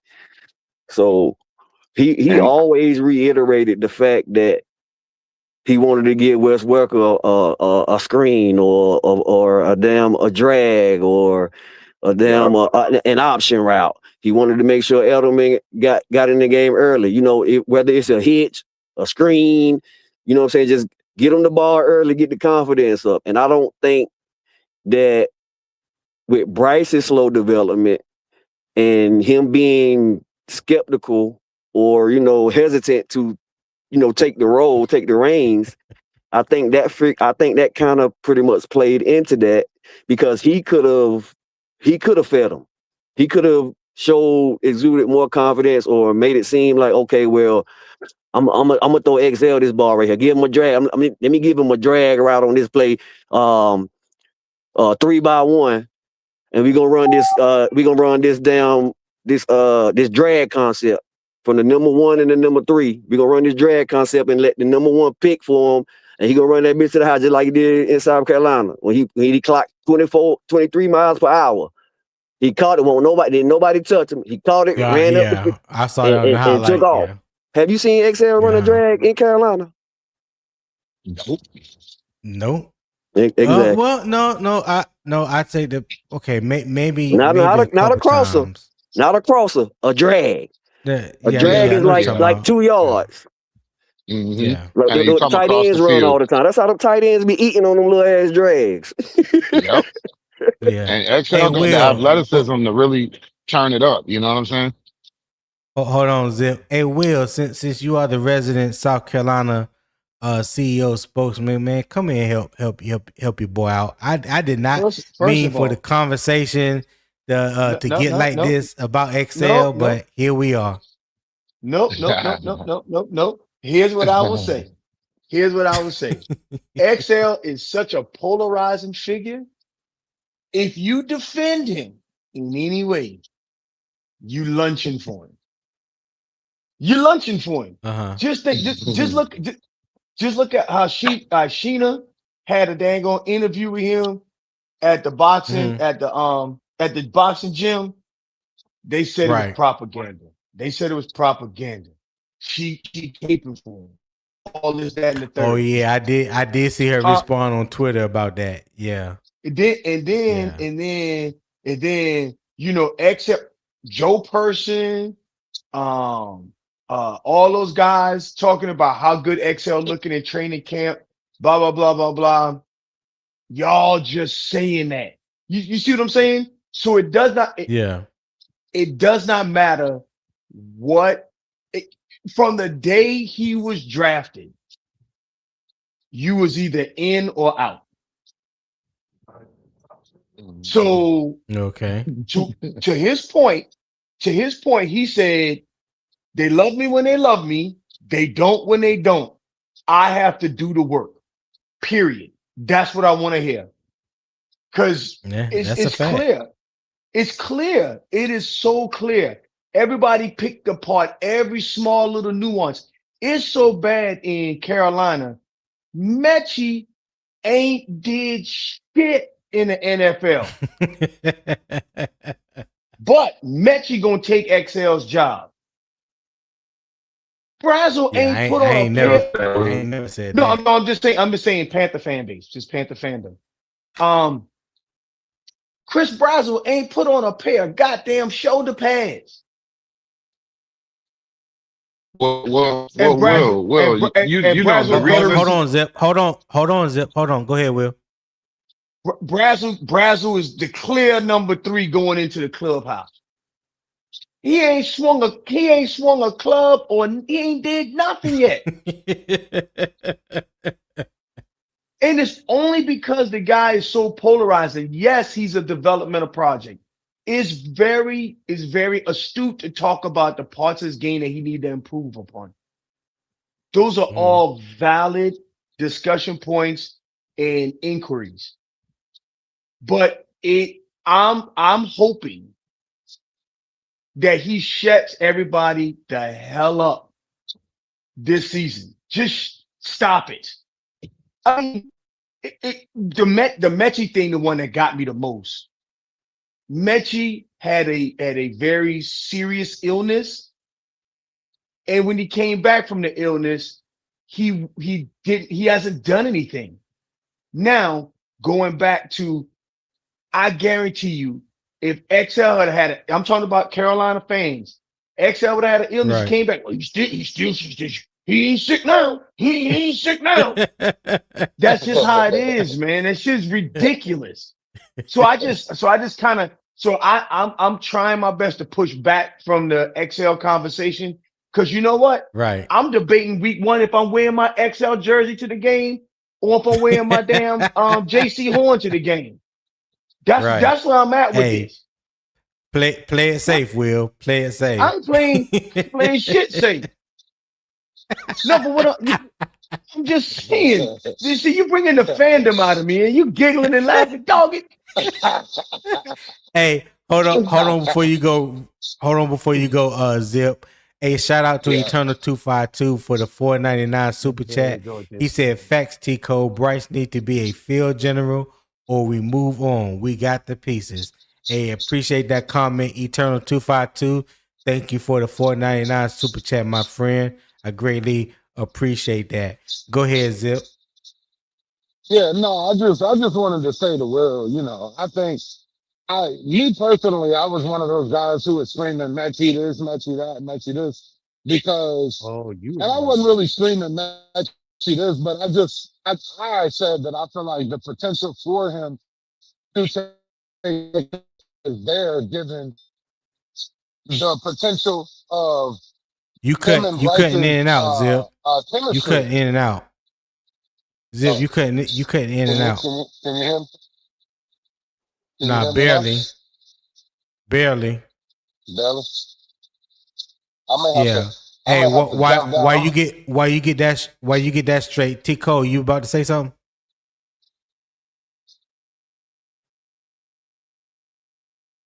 Tico.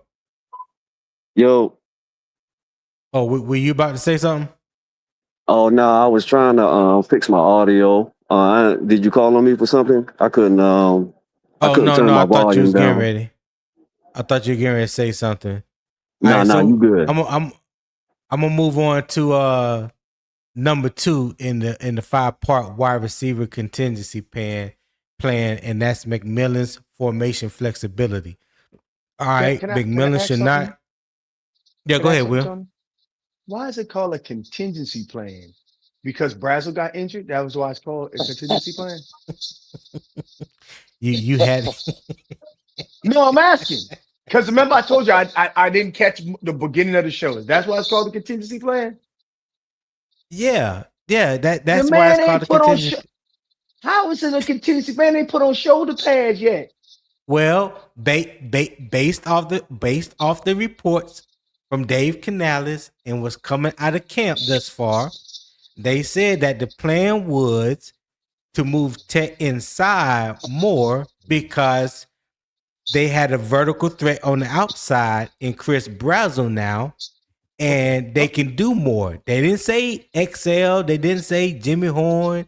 They didn't say John Metchie or Jacine Reed. They said Chris Brazzell. So now by Brazzell being out, there's other reports that have been circulating. People talking about, well, what do Carolina do as far as Tetairoa McMillan still being on the inside as much? Has the plan changed? So I said, oh, well, that they talking about like a contingency plan. So here we are, Will. Okay, I just wanted to find out. Just wanted to find out. I'm sorry. I'm sorry. nah, you good. All right. So number 2, McMillan's formation flexibility. McMillan should not automatically become a full-time outside receiver because another outside option is unavailable. His ability to move between the boundary, the slot, motion, stacks, and reduce splits create matchup advantages. All right. So some things to monitor is his slot opportunities, the motion usage, bunch formations, boundary replacements, target locations, and who lines up outside when McMillan moves inside. All right. So the best replacement may be the player who allows McMillan to remain difficult to locate. Okay. So just about everything that I just mentioned about T-Mac's formation flexibility. Tico, I'll go ahead and let you take the first stab at it. Do you think, and I know we kind of probably already mentioned it, do you think there's a replacement who allows T-Mac to remain difficult to locate? Do you think that we need a contingency plan, or is the answer already on the roster? I think the answer already on the roster. Having a healthy Coker from the beginning of the season, I think will prove major dividends. It's gonna losing Brazzell. It's gonna open up opportunities for Metchie and Horn. I already told y'all Metchie was my sleeper, so you already know what I feel like he gonna do, and that just gave him even a little more wiggle room. And I know you seen that route he put on Charles Smith Wade, boy. He stepped on his toes and bopped him. Yeah, Charles Smith Wade, he was out the screen. He was out the screen, Tony. but nah, man. I was, but yeah, I think we're good, man. Yeah, Coker and Metchie, and then whatever XL gonna give us is a plus. Whatever XL gonna give us. You see what I'm saying? We don't know. We don't know yet. The shade is. You don't know we're gonna get Metchie. All right, if you came down, you're good to go. I ain't saying. I ain't saying Metchie as far as ability. I already know what XL can do. I just don't, it just seems, in those critical moments, it's like certain routes. I just need to see, his awareness go up. I know what his ability is. He catching the ball now. He ain't dropping the ball no more. So he is a mismatch. He's definitely a mismatch. Pretty much anybody you line up against him, he's a mismatch. So I got you. Trust me. XL popping off is a great thing for us. We need that. Even with Brazzell, Brazzell won't hurt. We need him to pop off. He ain't popping off yet. We need him. Yeah. That's what I'm saying. Him got them coming out there and with his hair set on fire. That's just that's good for us. Yeah. Whether he's here in the future or not, it's 2026. So yeah, Go, hey, go yeah. ahead. Go ahead, Will, and then I get Zip. Heard that. Heard Uh, that. I don't think that Chris Brazzell being out for 6 to 8 weeks changes. There needs to be a contingency plan. It's not like the Hey, guy's out for the y'all seat. hold it down for me. Hold it down for me for a minute, Will. Okay. It's not as if he's out for, the season, right? He's out for 6 weeks.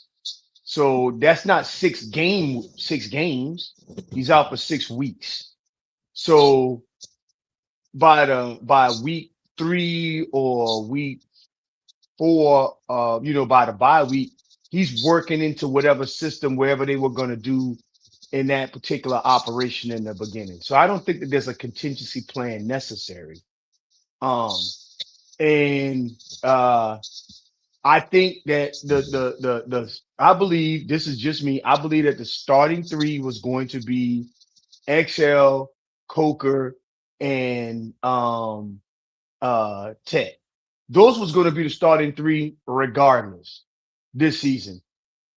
There was going to be packages when you brought in Brazzell and you could put him in, put Tet in the slot.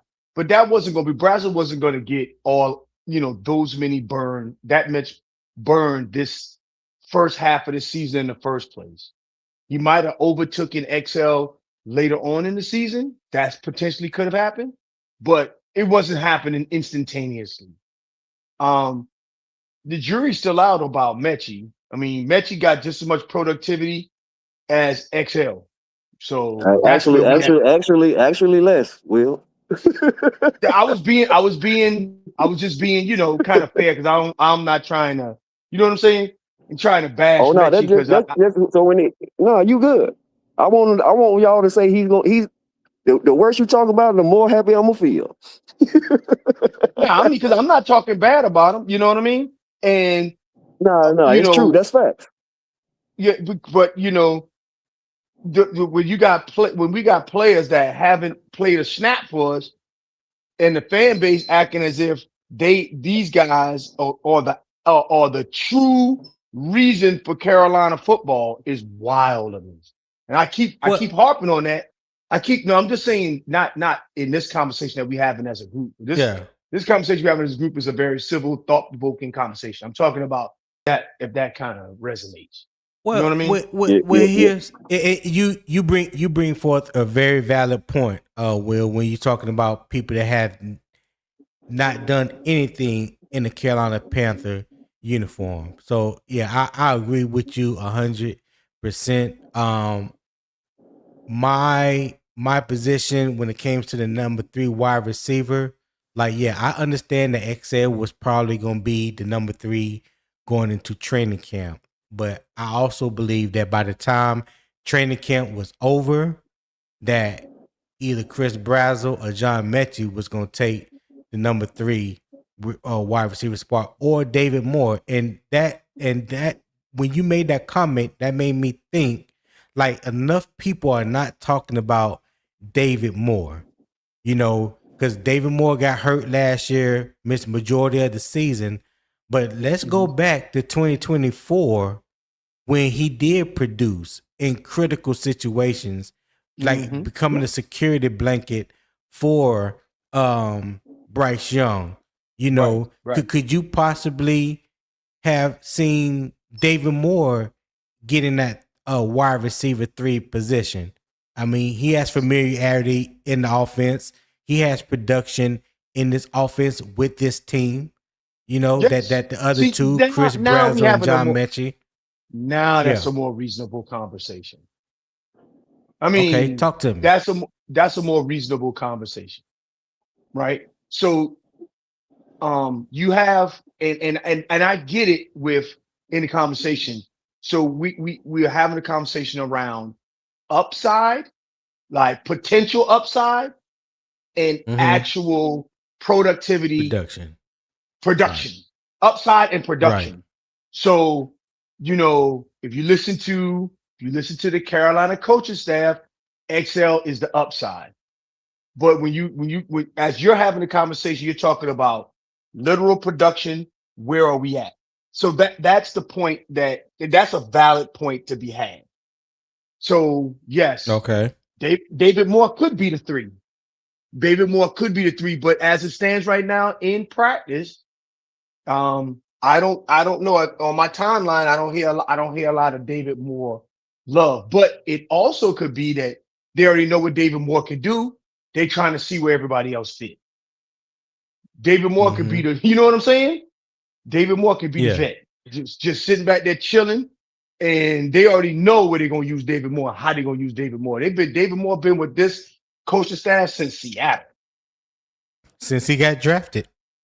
Yes. So they already, you get what I'm saying? So people be like, oh, David Moore ain't making his roster. Oh, David Moore is absolutely making his roster. So Zip, talk to me. Oh, go ahead. Go ahead, Ru. I thought you was done. No. Yeah. I was done. Only thing I was going to say is, so everybody pack a lunch. He is going to be on the 53, David Moore. So if you upset, pack you a lunch. Yeah, just be upset if you're going to be upset. He's going to be on this 53. Okay. Zip, talk to me. What you think about David Moore potentially being a wide receiver 3? How do you feel about him stating his case for the wide receiver 3 position? You said David Moore. I don't really see David Moore making the wide receiver 3 spot. That's just me personally. Can y'all hear me? My audio good? Yeah, we hear you. Oh, okay. I just don't. You know what I'm saying? I don't know. I think let me rephrase what I'm saying. The potential for him to do it at this point with the Chris Brazzell injury is greater now. I think with Chris Brazzell being here, his chances were real slim. I think that David Moore is a piece that is now being worked with all these wide receivers that we're bringing in. He's somebody who's been here already, and he's had opportunity to, say, lock his position down on the team. And if he was somebody that we were looking to continue to give a role in this offense, I don't think we would have been, doing as much searching and bringing in as much talent at the wide receiver position as we've been doing. Even though he is a little older and he's not, going to give you too much longer in the NFL. But yeah, that's just me. Right. Tico, what you think? What you think about David Moore not being mentioned for the wide receiver 3 position? And do you think he has the potential come game 1 to be wide receiver 3? I mean, if we're talking about just all around receiver, it's trust factor.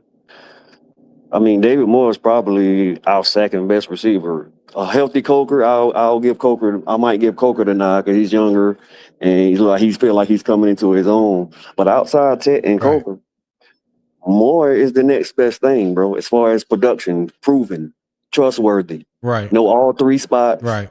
And he's gonna be where he's supposed to be. He's quarterback friendly, and he just gets it done. Now.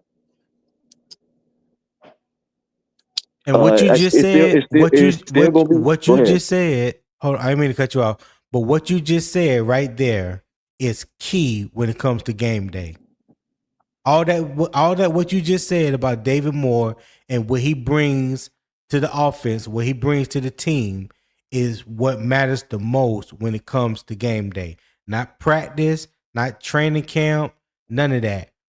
Who can I count on if I'm the quarterback? Bryce Young, whoever's back there, who can I count on in this game to produce when I need to count on them to produce? Go ahead. Yeah, so, and I think that's why he's still been around, because our wide receiver core is so young, so unproven outside of Tech. Coker's been hurt the last 2 years, so it's almost like we ain't really ready to come off with David Moore yet. I know people want to see the young guys, and we're trying to turn the page. But I feel like I don't think it's time yet to get rid of David Moore because we don't really think outside of Ted and Coker really. So we need him. We need that veteran presence. We need that guy that shows people, look at me. This is what you do. This is how you do it. This is how you stay in the league for as long as I am, type shit, and studying, but still out there dancing and partying and having a good time. When it's time to work, it's time to work. So, but I just don't like Will said. I feel like it's gonna be XL, Tech, and Coker starting out. And it's gonna be. He's the 3, bro. Ain't nobody took it from him yet. So you think they're just gonna start the season out with David Moore at the 3? I don't think so. I don't know. He's a first round. They got a first round. He's a first round pick, and we got to see what he got, Tony. Hey, they just praying for it, not for it not to be them. It just would end their pain if XL. No, I'm saying the fan base. I'm just saying because I am a fan. Will I am a fan? I'm just Tico will try to take a slingshot stab at me. You know what I'm saying? You know how you pull the slingshot back, and you know what I'm saying. It may not go in necessarily where you wanted to go, but just close enough. You know what I'm saying? Yeah, he trying to take a slingshot stab at me. It's cool. It's cool. I am. Because God, I'm upset about no. All I'm saying is what I base 95% of my analysis on is production. What I've seen on film, and whether a person is ascending, descending, or they stay the same, how they can contribute to help the offense. When I look at in-game situations, I look at who does the quarterback trust the most in critical situations, third down situations. If it's 3rd and 15, who can he count on to get the first down if it's a passing down situation, which normally it is. Those are the things that I look at, and I factor in all those things because it's easier to say who we hope, who we wish, what we would like. That's cool. None of that matters when it comes to game day because you're trying to get a W. At the end of the day, you're trying to get a W on Sunday. And who do you think benefits me the most to help us get that W? That's how I look at it. Now tell me I'm lying, y'all. Tell me I'm looking at it wrong, Tico. I wish I could. You're looking at it wrong. You're not looking at it wrong at all. You're not lying, Tony. You're not lying, Tony. You're not lying. Yeah. No. Go ahead. But with all of that being said, how is Brazzell that answer when he ain't even put on shoulder pads yet? See, I'm not one to say that Brazzell's answer. What I've said is it's a log jam at wide receiver 3 between Brazzell, Legette, and David Moore. And I said out of those 3, I believe wide receiver 3 and wide receiver 4 will be settled. Now I don't know who's gonna be the odd man out, but I do believe that log jam before Chris Brazzell even got hurt. I felt like there was a log jam for that wide receiver 3 position because Coker and the Tech are the only 2 that I feel like that have stamped their positions in that wide receiver room. Everything else is up in the air. That's just my opinion. No, but that's I think you could. That's a little more than an opinion. I think you can say that's close to a fact. Hold on, 1 second. I wanted to say something to Will real quick.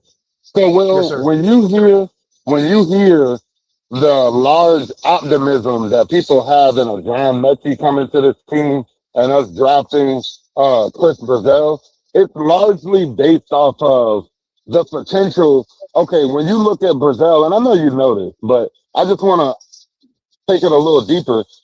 People just would rather than pouring in what we poured into XL, people would rather pour into a Chris Brazzell and see what they got. Then I think, me personally, when you look at John Metchie, yeah, you can go back and you can say what there's a lot that there's a large survey size we can look at and say what he's already done in the NFL.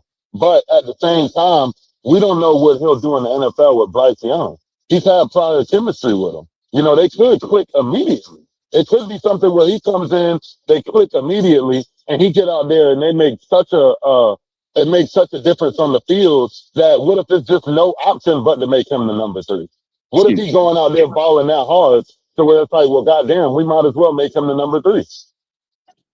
That's where you hear these things coming up, because when you drive to XL, and we've all established that XL, we may not have gotten them where we should have gotten them, but when you get them in the first round and he don't necessarily pan out, you're gonna have people in the fan base be excited about other players that we're bringing in, whether we draft them or get them in the free agency, because some people are tired of XL.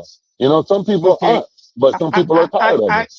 I get the skepticism, like I said, but there has been people that have been habitual line crossers.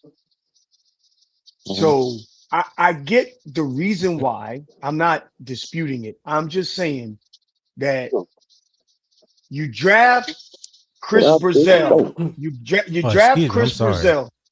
You draft Chris Brazzell, and the night you draft Chris Brazzell, people say trade XL tomorrow for a bag of potato chips.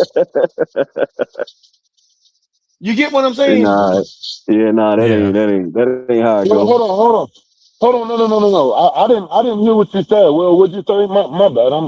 I'm kind of mixed up at work. No, so I agree. I'm agreeing with what everything you said, and I do understand, you know, the optimism and all of that. I do agree. I agree 100%. I'm not saying that I don't agree with you. What I'm saying is, what gets I'm gonna hop out for a minute. My phone about to die. Will, my bad, Will. I'm gonna hop out for a minute, Tony. All right, man. All right. Only thing I'm saying, and you know, I know, Tony, I know you're ready to move on to the next topic, so I apologize. But the only thing that I was going to say is, I understand the optimism and all that stuff. I get it, right? The known for what you have as the unknown. And I get it. What I'm saying is, the moment that you draft John Metchie, you immediately say trade. I'm not John Metchie. You draft Chris Brazzell. The moment that you draft Chris Brazzell, the moment you say that, you say trade XL for a 6th-round pick and a bag of potato chips. Calling the man hot garbage. This is an indictment on him. You didn't even get excited about the prospect of the kid. The conversation instantly turned about bashing this young man. Yeah. And real quick before we move on, Will, I just want to let you know, I wasn't one of those guys who said no, you weren't. We should you instantly. weren't. Yeah, because I know that we still have an investment in XL through another 2, potentially 3 years. So, and I still want to see what it is we can get out of that. So I feel where you're coming from. With Chris Brazzell and John Metchie coming in, it definitely shouldn't have been a situation where we just said, okay, let's get rid of XL now. No. People got to understand we still got an investment in XL, and we still got to see what we're going to get out of that. You know what I'm saying? Yeah. I'm with you on that. I'm sorry. All right, Tony. I apologize, man, for derailing the conversation down the XL train. My bad.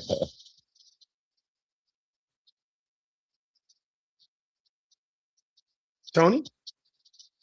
Oh, my bad. I had my mic muted.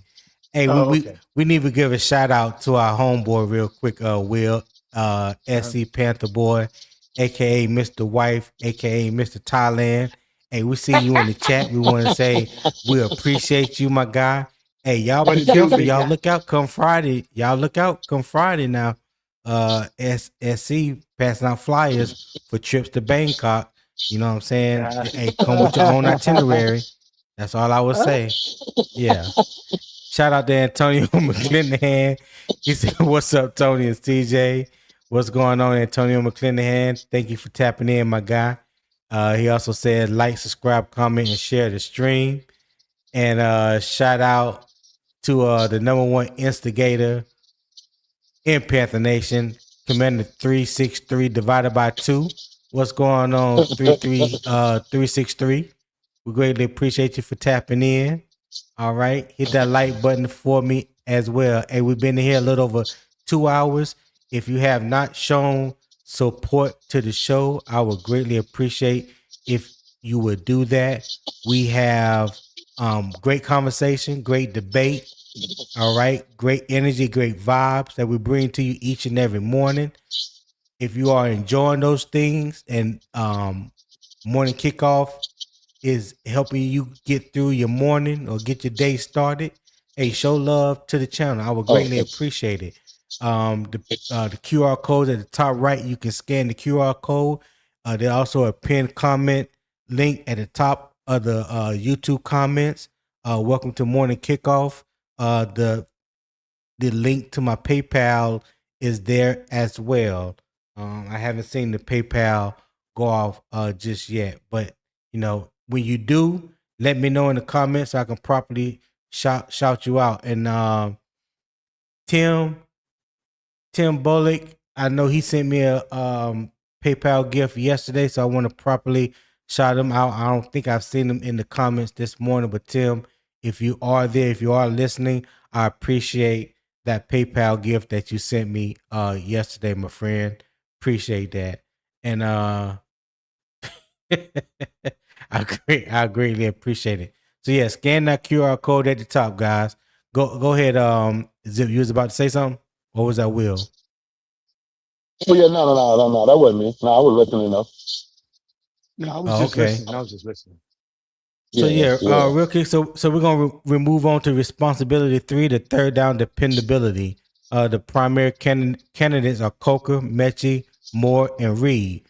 Third down production depends on correct route depth, zone awareness, timing, and hot route recognition.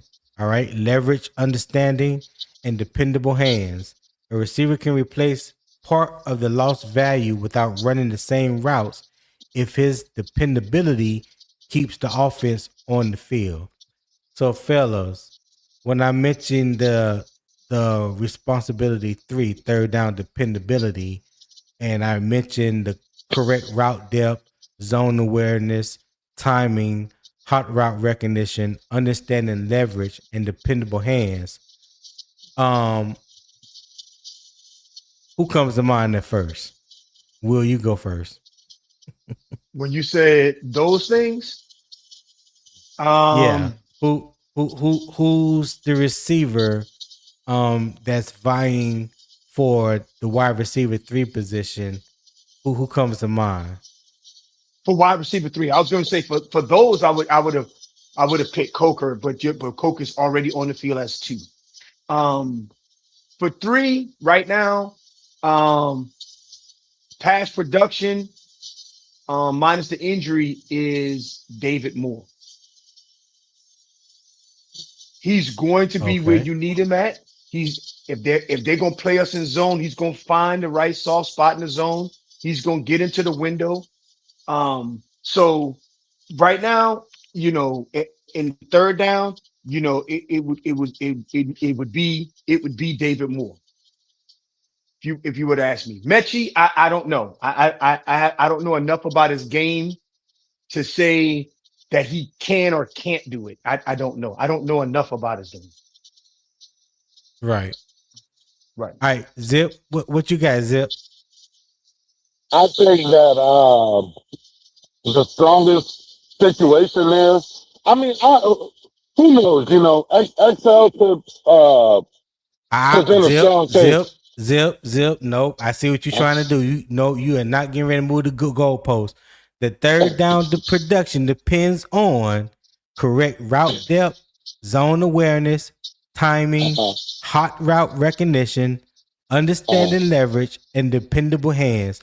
So when you hear me mention those 6 things, what receiver comes to mind for the wide receiver 3 position? I'll go ahead. I'll go ahead and give it to David Moore here. I'll give it to David Moore here. Thank Yeah, you for I'll give your it to honesty, David sir. He set the Yeah. question up that way. You know how these, you got to understand Oh his God. personal profession. Got to Yeah. understand what you're Oh. dealing with here.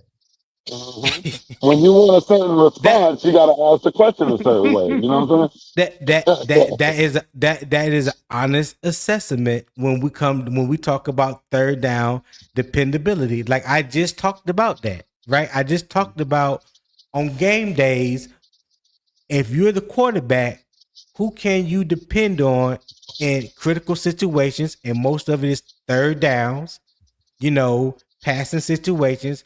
Who can I depend on to make the catch, to run the correct route? Um, who can I depend on to recognize zone awareness? Timing. Who have I built that timing with? Okay, understanding leverage, and again, who has dependable hands? That's all. That's all XL. basically what I said beforehand. XL. You a lie. You know the truth ain't in you. You don't believe that. You do not believe. That's why you set the question up that way. And I'm gonna tell you, Tony using keywords like Oh my estimate, God. assessment. These are all saying? triggering words for me, Y'all, and he know these are triggering words. They're triggering. y'all are crazy, man. Y'all are crazy. Listen.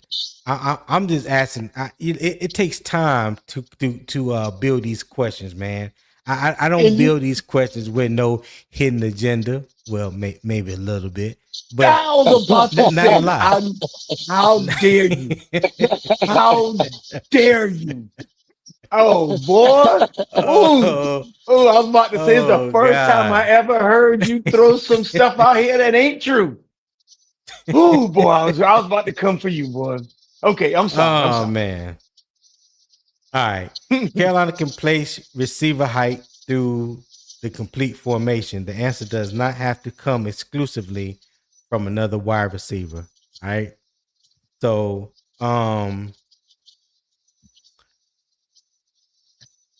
responsibility for red zone physicality. All right. The primary options are McMillan, Legette, Tremaine, and the tight ends. Talking about Bryson Tremaine. So you have to, things to monitor: back shoulder timing, blocking, contested catches, condensed formations, rub concepts, high point opportunities. So when you think of the red zone physicality, who do you guys, and Zip, you can go first. You know what? Not who do you guys. Let's just go straight to the point. Do you think or do you feel that Xavier Legette can present himself as a red zone physicality and win those one-on-one matchups that a lot of time presents themselves when you're in the red zone? I do think he can. I think that's been one part of his game that hasn't been the worst per se. Since we've been evaluating him since he's been here. So yeah, I think he can, especially this year, make a large presence in the end zone. You know what I'm saying? Okay. All right. Will, well, I already know it, but Will, what you think? See, there you go. There you go. See, My bad. you know, I apologize. you I know what I'm apologize, saying? man. No, you I'm a don't mute my apologize. mic. I'm gonna mute my mic Exactly. and make sure I give you the opportunity to answer the question. Hey. Yes, he can. I believe that he can, and I do believe that the coaching staff and Bryce Young believe that he can. Go to the playoff game. They went to him twice in the end zone. Once was a pass interference, once was a pass breakup by the defender. So he will get those opportunities this season, just like he got them last season. And he has produced in that department. Does he need to do more on all the other things that we talked about? Absolutely. But we can't take the one thing from him that he is actually producing. And this is the one. Mm-hmm. Mm-hmm. Okay? All right. Fact. All right. All right. I'm good, Tony. You can mute your mic now. You know what I mean? Good Lord. It wasn't that painful. All right. Hey, hey, listen, because I try my best to stay neutral in these conversations that are being held, especially when it comes to Bryce Young or Xavier Legette. So, hey, I know you got some that love the player, some that hate the player. For me, it's neither with me. 'Cause like I said from the beginning, I didn't have high expectations on him when we drafted him. So I just don't. I didn't then. I don't now. You know what I'm saying? So that but there's you not wouldn't like really that with too Ian much. Thomas. Huh? You wouldn't like that with Ian Thomas. It was rough. Yeah, Hey, yeah. but look at I did not like Ian Thomas. Yeah, yes. Let the record show. I hate Ian Thomas just as much as my wife hate Ike Ekwano. hey, and look at that comparison too. We're comparing XL to Ian Thomas, dog. Come on, man. No, you're talking about his hatred. Well, see, Will did that. Zip. Now, I'm gonna let Will, cause see that's the only thing Will knows that can trigger me. But see, it doesn't work as well as he think it does, cause I know what he's trying to do when he brings up Ian Thomas. You know what I'm saying? That ship has sailed. He ain't been here in about 3 years. So I would never. XL is an all pro compared to Ian Thomas. If you ask me, Zip, that's how I feel about it. Yeah, facts. Yeah. Facts. Yeah. Okay. I apologize. I apologize for bringing up Ian Thomas, man. My bad. No, you don't. That was a bad he time to bring him up, Will. Yeah, he absolutely do not apologize. Don't believe that, Zip. Don't believe that. So let's go to responsibility number 5: game day and special teams value. All right. Brazzell's possible absence and Chizina's placement on injured reserve affect more than offensive targets. The 5th and 6th receiver positions frequently depend on special teams. So some other things to monitor, especially during camp and during the preseason: coverage unit participation, return work, blocking, gunner responsibilities, positional versatility, and Casey Washington's integration. The most productive practice receiver does not automatically become the most useful active game receiver. All right. So I don't really have a question for that. So let me just ask this question. And Zip, you go first. Should Carolina begin with a role-based committee or concentrate the first team repetitions on one primary replacement?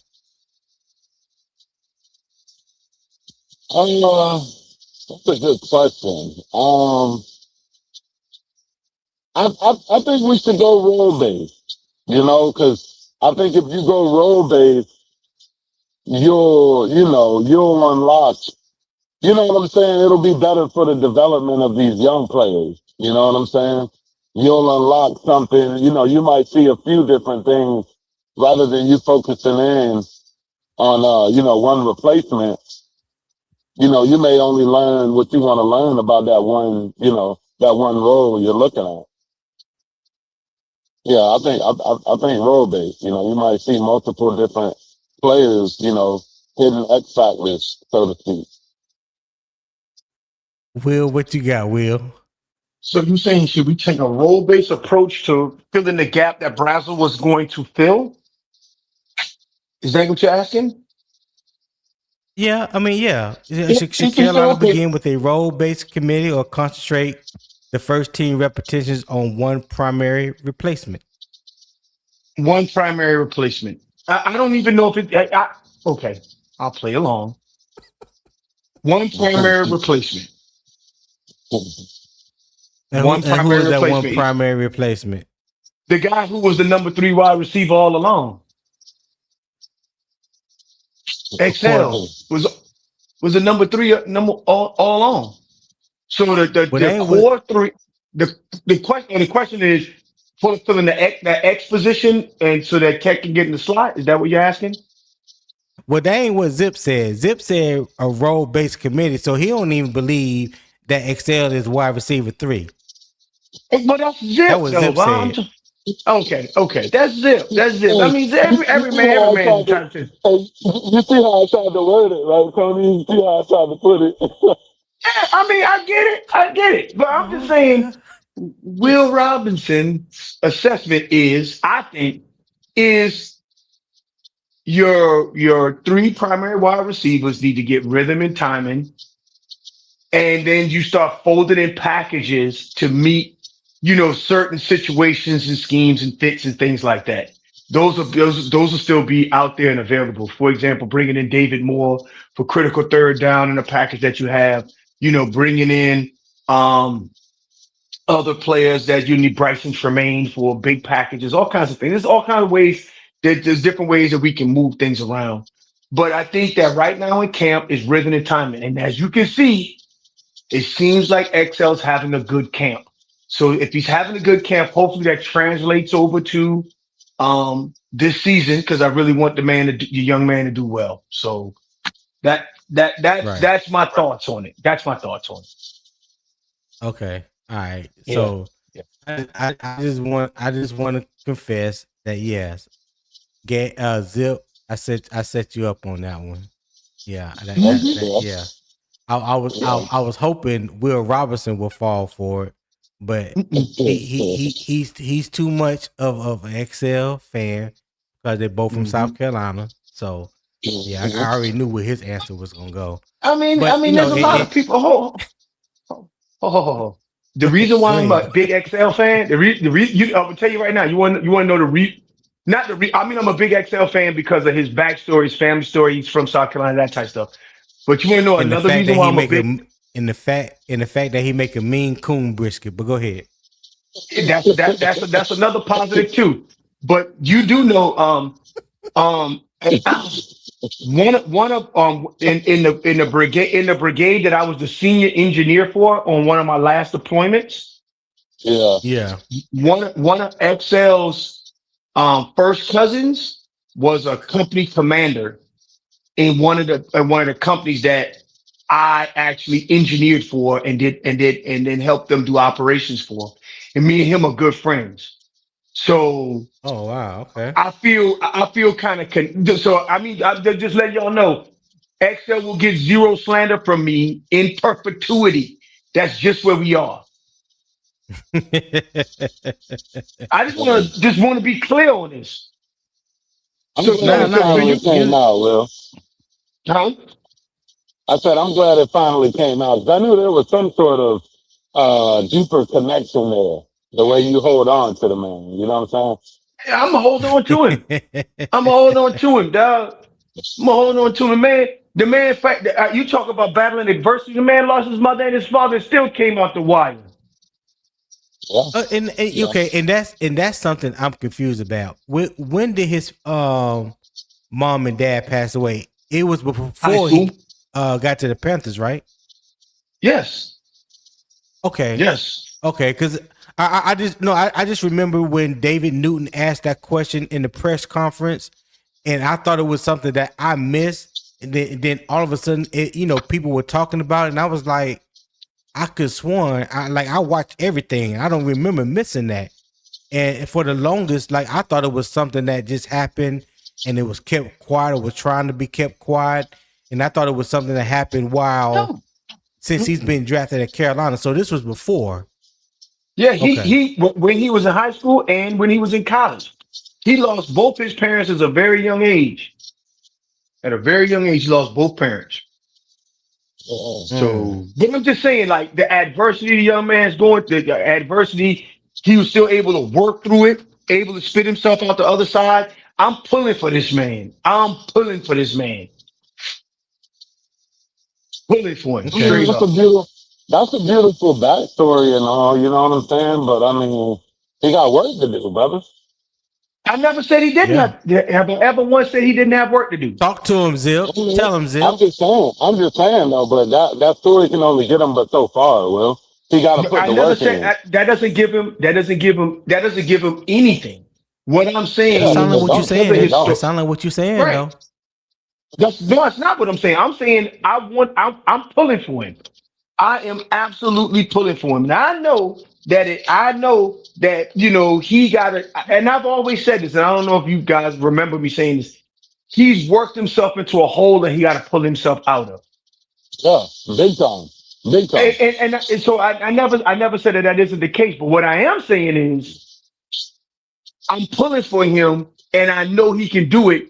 And and when when he proves himself, there's still going to be a certain subset of his fan base that want him gone anyway, and I am going to beat the snot out of them. Yeah, that won't be me. That won't be me. That's neither you two gentlemen. It's not. I'm talking about there are certain people I am going to punish religiously for it. Mm-hmm. Mm-hmm. Yeah, I hope he Yeah. pop, Will. I hope he pop. You know what I'm saying? 'Cause I'm a South Yeah. Carolina fan. You know what I'm saying? So, I've been got a glimpse of XL a while ago. And that last season when he really popped, I was like, God damn. I didn't materialize him coming to Carolina.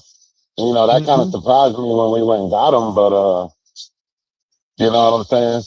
I know a little bit about him. I know a little bit about how he plays.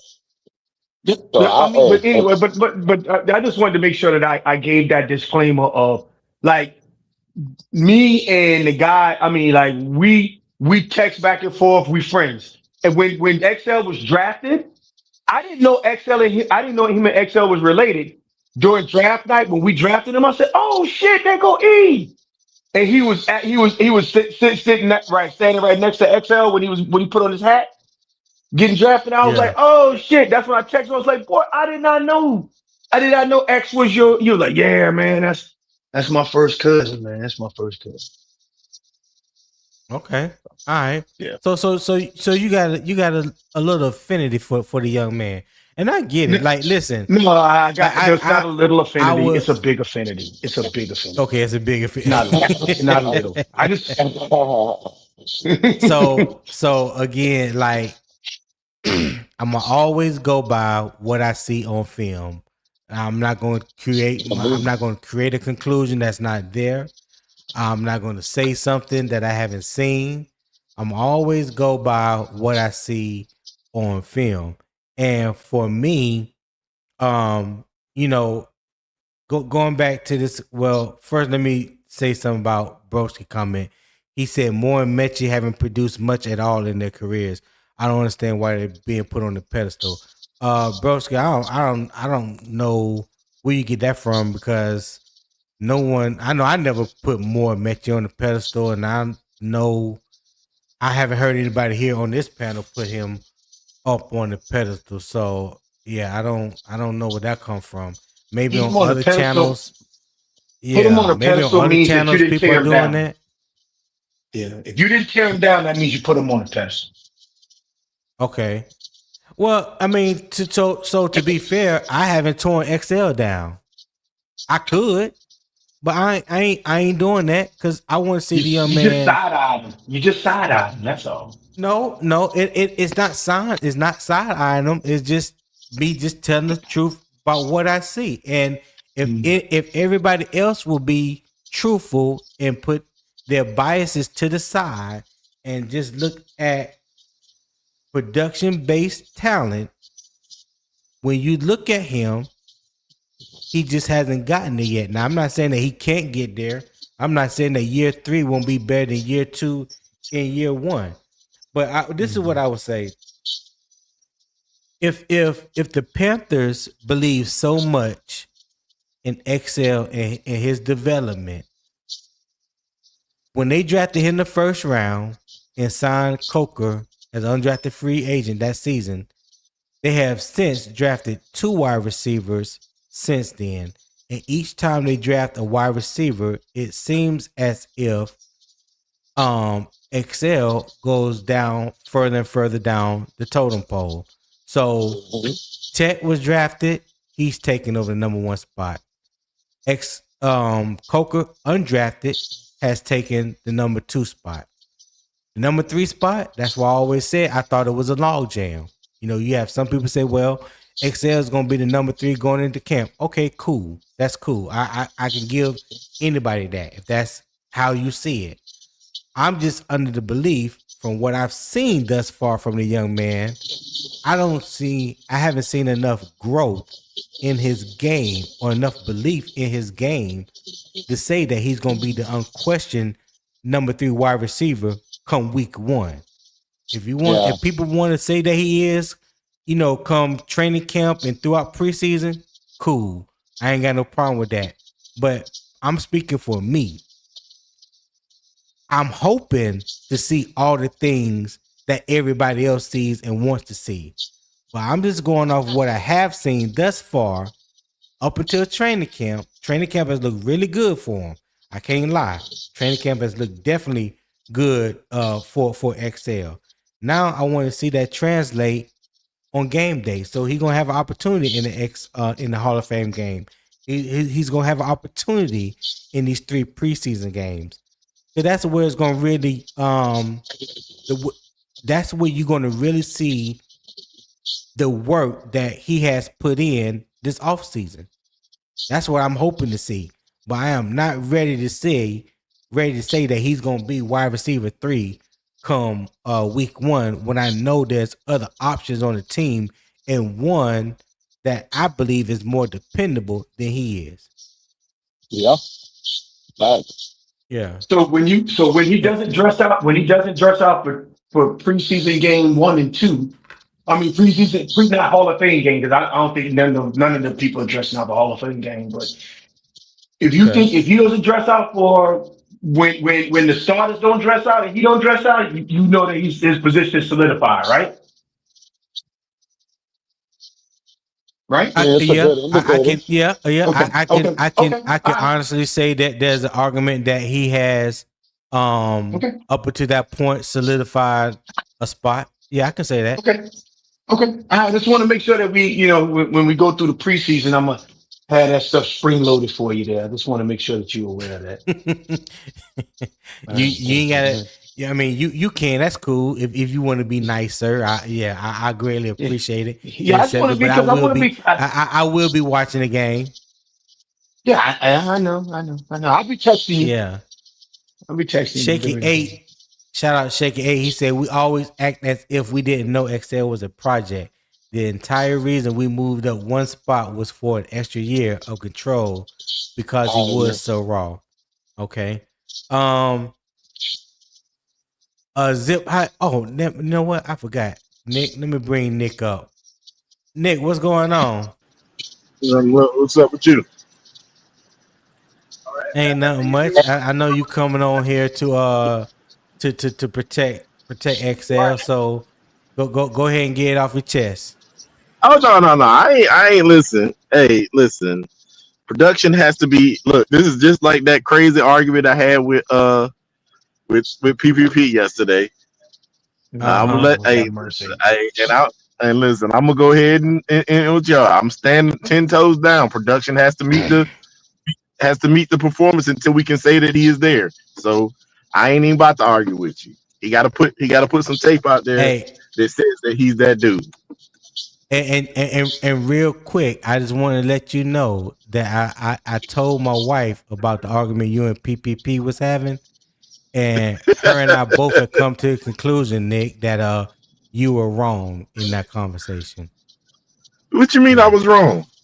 Yeah, you was wrong when you was talking about whether a word can be more than just a definition. You remember that? I said that word. I said that word. So you know, daggone well. Was he asked me what was giving us a Latin class again? Was he doing a Latin class again? He asked me what was the threshold of the urban. He was doing the urban Latin class. Yeah, you know how PPP do.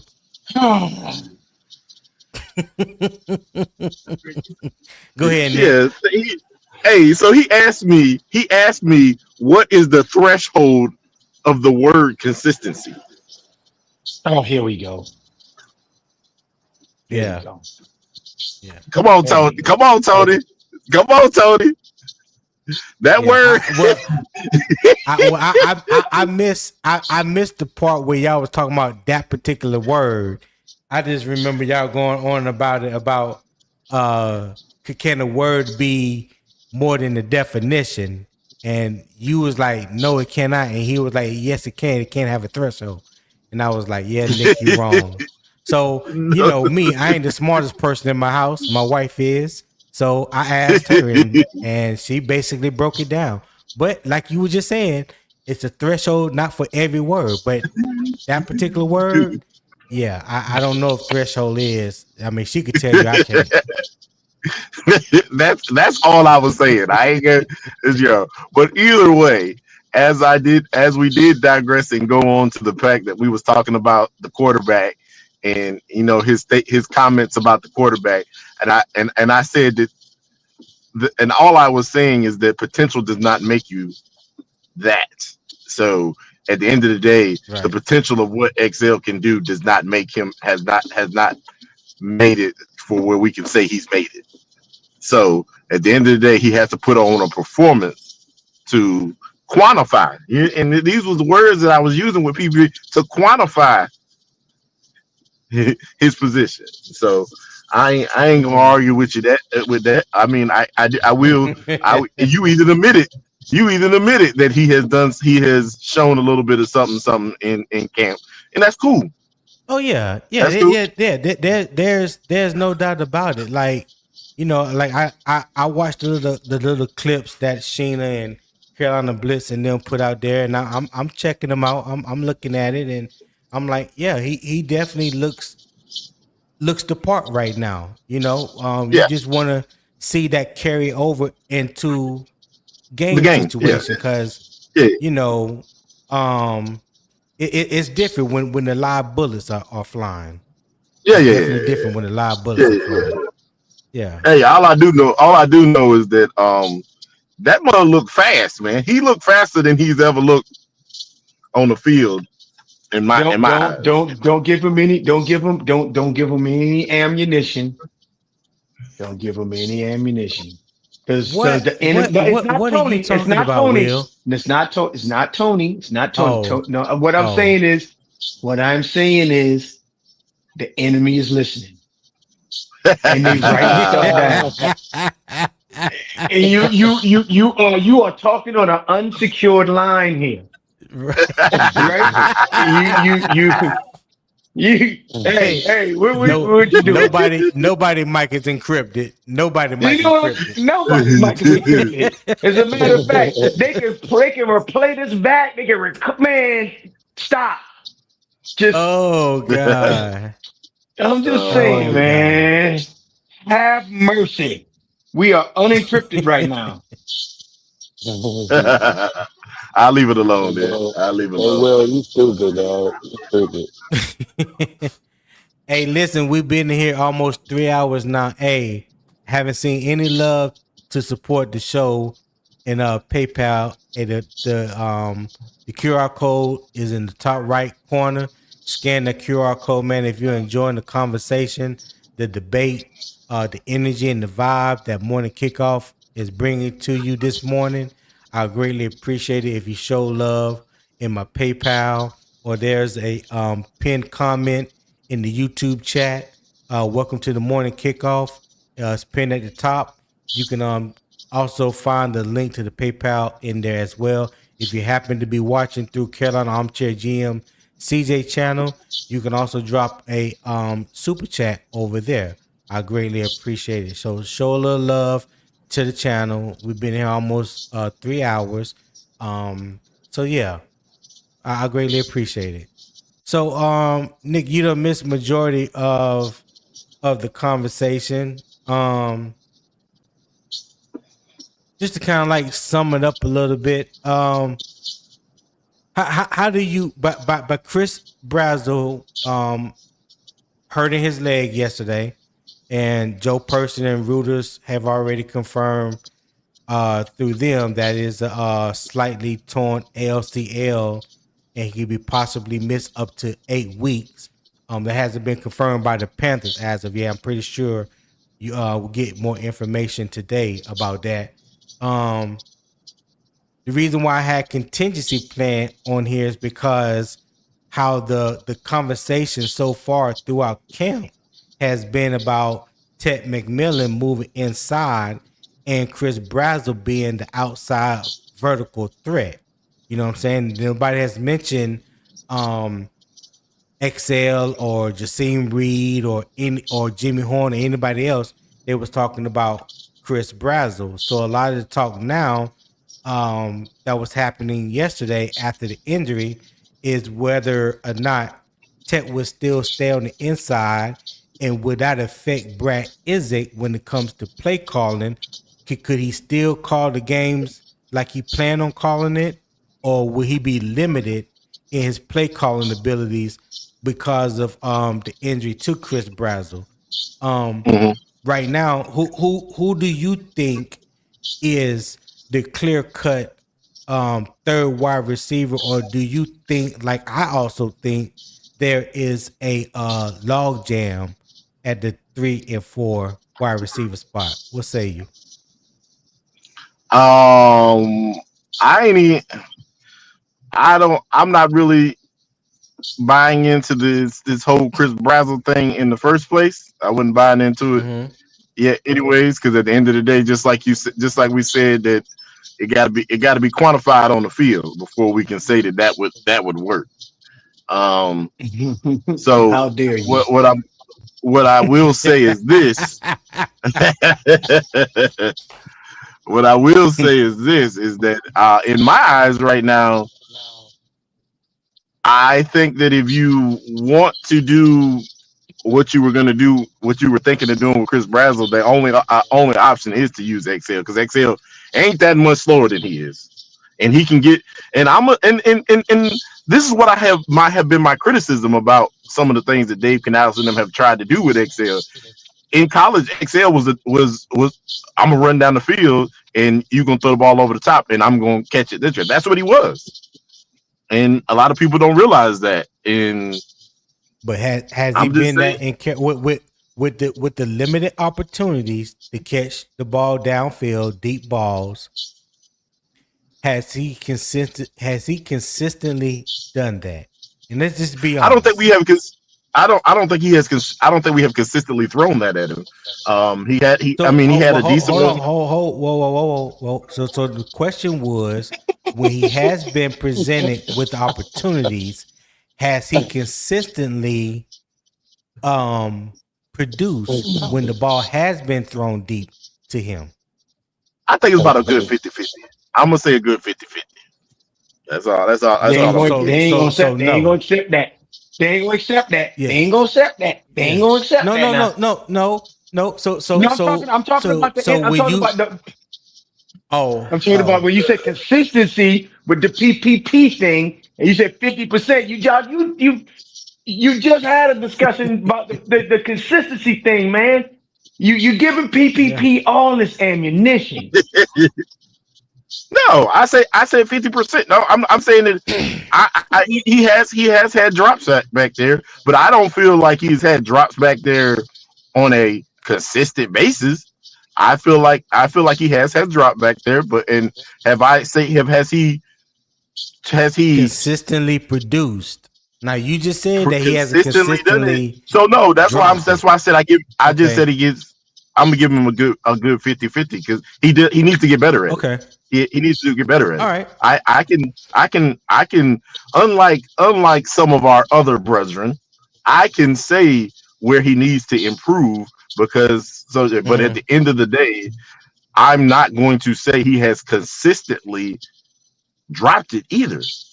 I think he needs to do it at the clip that he was doing it in South Carolina for me to say he consistently does it. So I'm good with my quantification of what the word consistent means. I'm not okay. So Shaky 8 said after the drop in Philly, they haven't given him the opportunity. I'm gonna ask Will and then Zip. Do y'all believe that's true? Go ahead, Will. No, What that's not Shaky true. 8 just the comment that he just posted. No, that's not true. They have given him Okay. opportunities. They have given him opportunities deep. They have given him opportunities in the end zone. It's just that drop in Philly. I'm gonna tell you right now, he could catch a Super Bowl winning touchdown, and they still gonna say, "But do y'all remember that drop in Philly?" Yep. That's just I how it believe is. that. Yeah. Just how it is.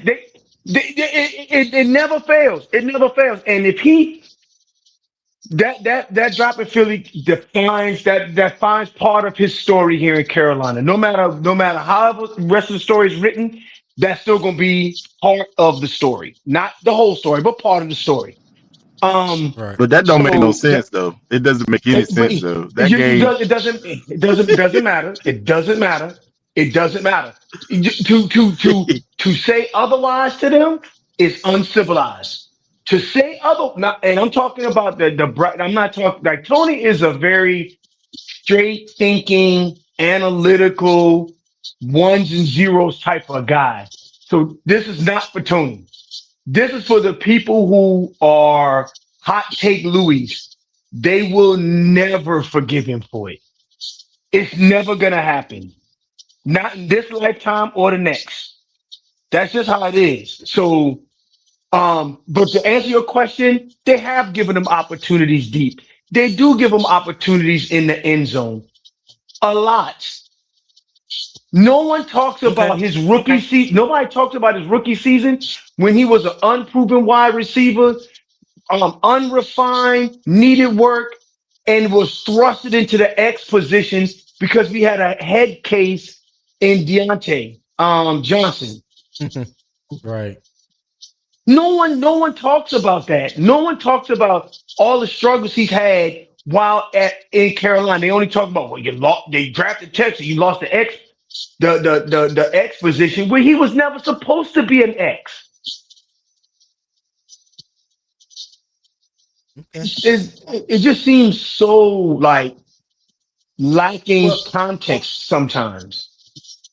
that's and Zip. You can go, but let me just say this real quick.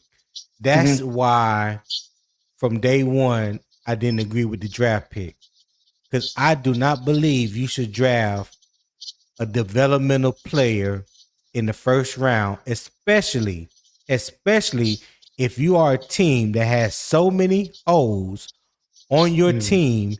You do not have you do not have the room to just draft for developmental, for developmental reasons. You need guys that can come in and produce right now. I need guys that are starters or major contributors right there, right now. They it's not like Kansas City or San Francisco or Buffalo, people that are routinely in the playoffs making deep runs or what have you, and they drafted somewhere between 25 and 32. And and they take a flyer on somebody on Excel because they don't expect him to come in and contribute right away. We weren't in that position when we drafted Xavier Legette. That is the main reason why I hold Dan and Dave feet to the fire when it comes to that decision because they made that decision. You know what I'm saying? Right. They Right. brought I mean, I Excel. understand. Yeah. So I understand. I agree. That's why I said for me in that position, Lam McConkey, Ricky Pearsall, and Keon Coleman were the three receivers that I had over Excel at that time. You know what I'm saying? Those at that time, those three receivers in my mind were more ready, NFL ready than Xavier Legette. So, like I said, I've never had high expectations for this guy. And in some ways it can be unfair because you got one hand people say he was a project. That's why we moved up in the 5th round to get that moved up in the 1st round to get that 5th-year option on his contract because it was a developmental piece. And then you have someone like me who says, well, if that's the case, you know, forget the developmental piece. We need a starter. All right. Yeah. We need a starter. You know, that to me, that's a wasted pick. Just like with Jonathan Brooks. I don't think we should have drafted Jonathan Brooks coming off his ACL injury. I don't care nothing about him being the number 1 running back coming out of college that year, but he was injured. Right. He was injured. Right. Trey Benson out of Florida State was the running back that I wanted if we was gonna take a running back. That's who I wanted. You know what I'm saying? I do not believe in taking an injured player or developmental player in the first 3 rounds. I don't. Wow. I never have, and I never will. No, that's actually that's actually a respectable. That's a respectful view. Yeah. I would have said the first 2 rounds. I probably would have taken Brooks in the 3rd round, but I wouldn't have took him in. You know, 2nd round was seen to be rich, but at least But if Brooks turns into what we think he is, it's going to be worth the damn 2nd round pick. It was. Yeah, so, but that's an if. That's an if. That's the issue. Well, that's the issue. There's a whole lot of ifs with Brazzell, and yet people say he wide receiver 3. So I don't want to hear that. Go ahead, Zip. What you got? Damn soul say nothing about no damn ifs. Zip, what you got, dog? You still there? Okay. Go ahead, Nick. I go back to Zip. Yeah, I'm gonna just say this, man. I don't know, man. I get where you're coming from. I get 100% where you're coming from. There's a lot of ifs in those rounds, and I'm gonna be 100% honest. Tony is correct, because I don't even care about have taken a running back. If we had taken in the 2nd round, our defense would probably be fathoms better than what it was last year. Mm-hmm. If we had taken the defensive tackle from Florida State, our defense would probably be fathoms better than what it is currently. So I ain't even going. I'm actually probably with Tony on this one. I mean, you can't. We did need starters. We needed players who could make an impact. And we weren't sure if Jonathan Brooks was going to be able to make that impact. And, obviously hindsight 2020 now, we know that he wasn't able to. So right. Yeah, I'm gonna have to agree with him on that. And we needed people who were going to move the needle. And I don't even 100%. I'm gonna tell you this right now. I had Malaya McConkey rated higher than XL. I have no clue. Oh yeah, most definitely forced him. Most definitely. I had no clue what forced him down, and I'm just gonna be 100% honest. I think Dave Canales, his size, and the fact that he's a white boy. Let's just keep it 100. I'm not going in on the second part, but at the end of the day, I am going to say that, and I think me and you had this conversation before, Tony. I actually think that Dave Canales and Dan have a mold. I'm just I'll be 100%. I think they have a mold of what they consider good wide receivers. And I mean, is it bad? No. Does it put you in a position where you could not pick the best wide receiver? Yes. Right. But at the end of the day, I think that they have a mold, and we can see it in the last 4 wide receivers they've drafted, and even the undrafted, they all are 6'2" or up. Yeah, and I just think they got a mold. Well, 6'1" up, because XL and Jalen Coker both 6'1". Yeah, but it's a 6'1" 3/4. Them fools 6'2". Them fools 6'2". I don't even do that. Well, I don't. My wife do that. I don't know how you added that 3/4 on there because on they draft combine, ain't neither one of them say 3/4. But go ahead. Either way, Either way. However tall they are, they tall. However tall they are. But at the end of the day, but it still says that they have a mold of what they consider. They want the physical attributes of their wide receivers. I think that that's what knocked Lad McConkey out of their eyes. And I mean, I thought, I'm 100% honest, I was actually surprised that Lad McConkey was on the board after the first round. Hey Tony, I apologize, man. I'm gonna have to drop off, man. I got some work stuff came up. Okay, no problem. I appreciate you for tapping in as always, my guy. PT, thank you for being here, holding it down. PTO. And the last thing I knew you had a last parting shot. Go ahead, Will. No. Parting shot. Last thing I'm gonna say is I'm gonna go and I'm gonna try Biscuitville for the first time today. So okay, let y'all know what this is about. That. I ain't never. Say again. Yeah. No, I'm saying I tried Biscuitville back in 23 when I was in Charlotte. Yeah, I'm still in Jacksonville, North Carolina, over here by Camp Lejeune, and they got a Biscuitville.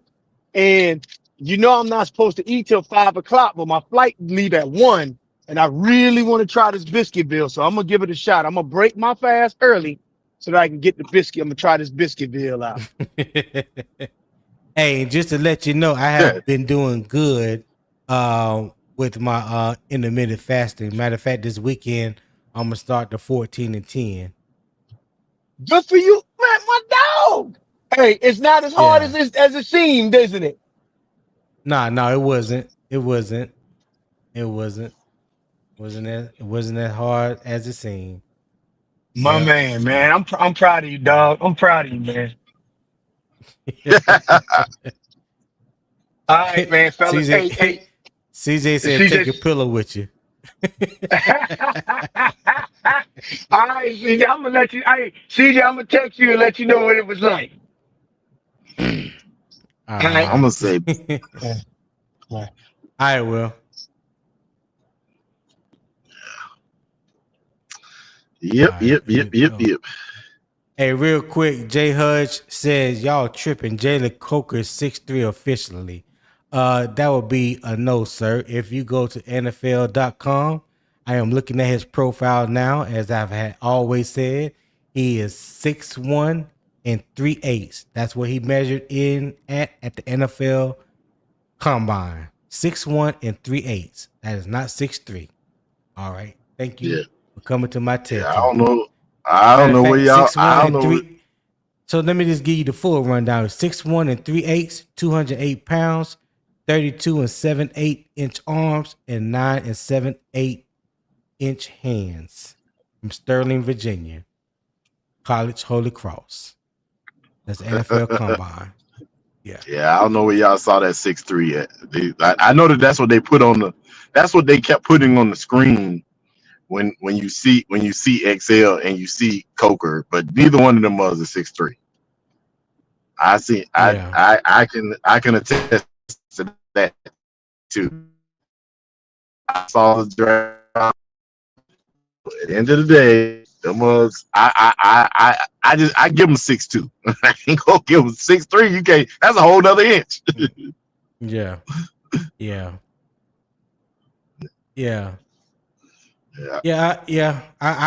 I get what the Panthers have them listed at, CJ. They lie just about just like any other team lie about their players' height and weight. And y'all ever notice that the weight and height don't ever change? I don't care if they play 1 year or 10 years. You know what I'm saying? That height and weight would never change. Like people don't put on weight or lose weight. Like I said, I'm going by official NFL Combine measurements without shoes. That's official. Like I don't know how you can even argue with that. Yeah. I'll be measuring them dudes with cleats on. Mm-hmm. Well, they typically, most teams when Yeah, they like Shaky was just saying, like he said, now they have 6'3" on both XL and Coco on the Carolina Panther roster. Okay, that's cool, but I'm telling you that's with shoes. That's not without shoes. Without shoes, both of those dudes are 6'1". Yeah. Oh. AJ said Coco likes to wear those platforms. Damn. Okay. Damn. DCAS said even Steve Smith said Utah had him listed at 6 feet. Yeah, and Steve Smith every bit about 5'8". Yeah. Okay. DCAS said the Panthers are lying. Yep. Pretty much. Let's see. Was there anything else? Let me ask the chat a question, and Nick, you can answer this. Let me drop Zip because I think Zip is not connected anymore. So let me take his spot. So in the audience, you guys, y'all can answer this as well.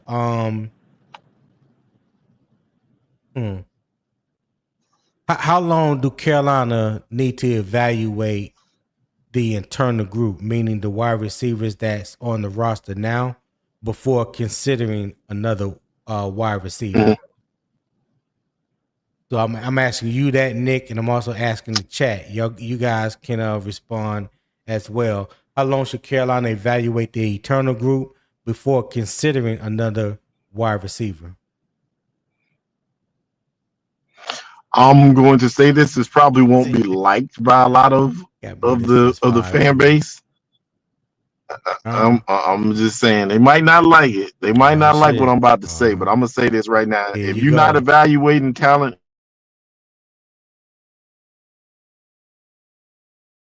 go ahead, Nick. I'm listening. Who you got on your roster? I don't care who you got on your roster. You cut out. Start Nick. You cut out. Start over again. I said if you are not.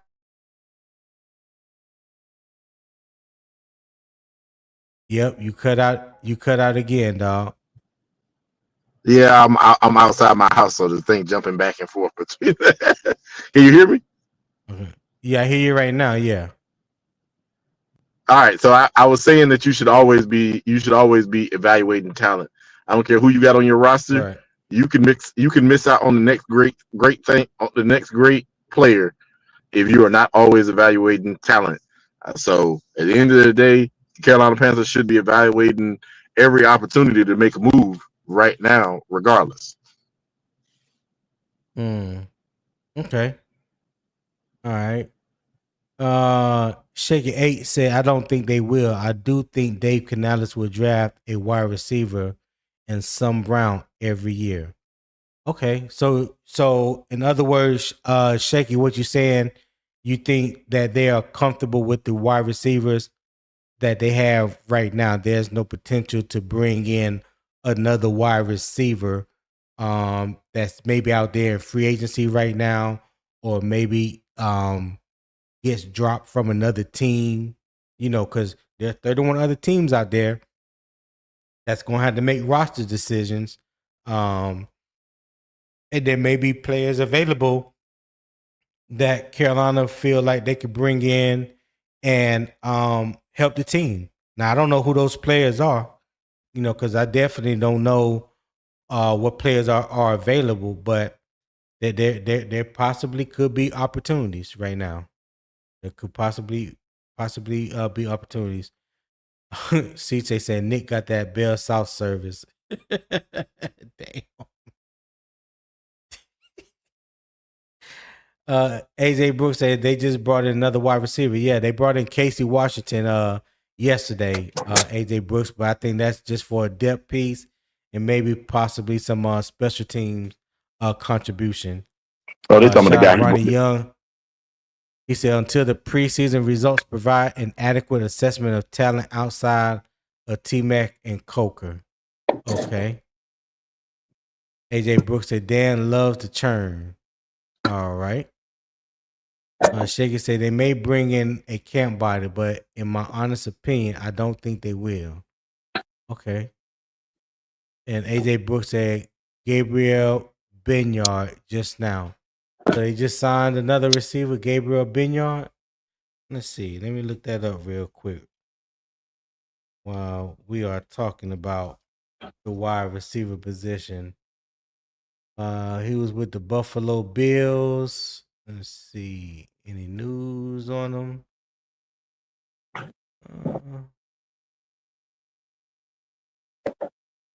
Yeah, I don't see anything that says he's with Carolina as of yet. AJ. That must haven't hit yet. I Camp just body, Googled the young man. camp body, them camp bodies. That's all they doing there. They're keeping that 90-man roster, man. Yeah. He went. Oh no, that's somebody else. Yeah, they have him with the Buffalo Bills, still with the Bills. Yeah, I the don't only see person. anything saying that he signed with Carolina just yet. All right.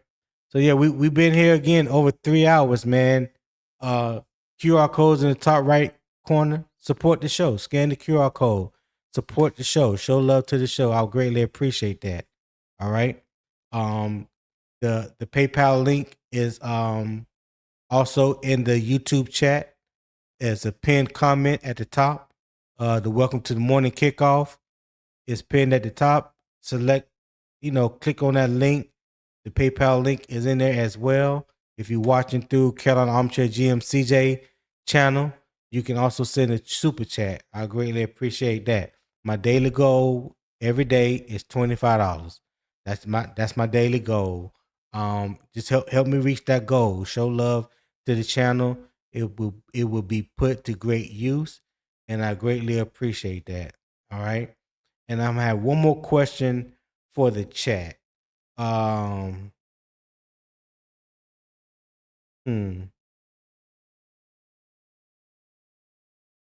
Which responsibility do y'all believe will be the hardest to replace?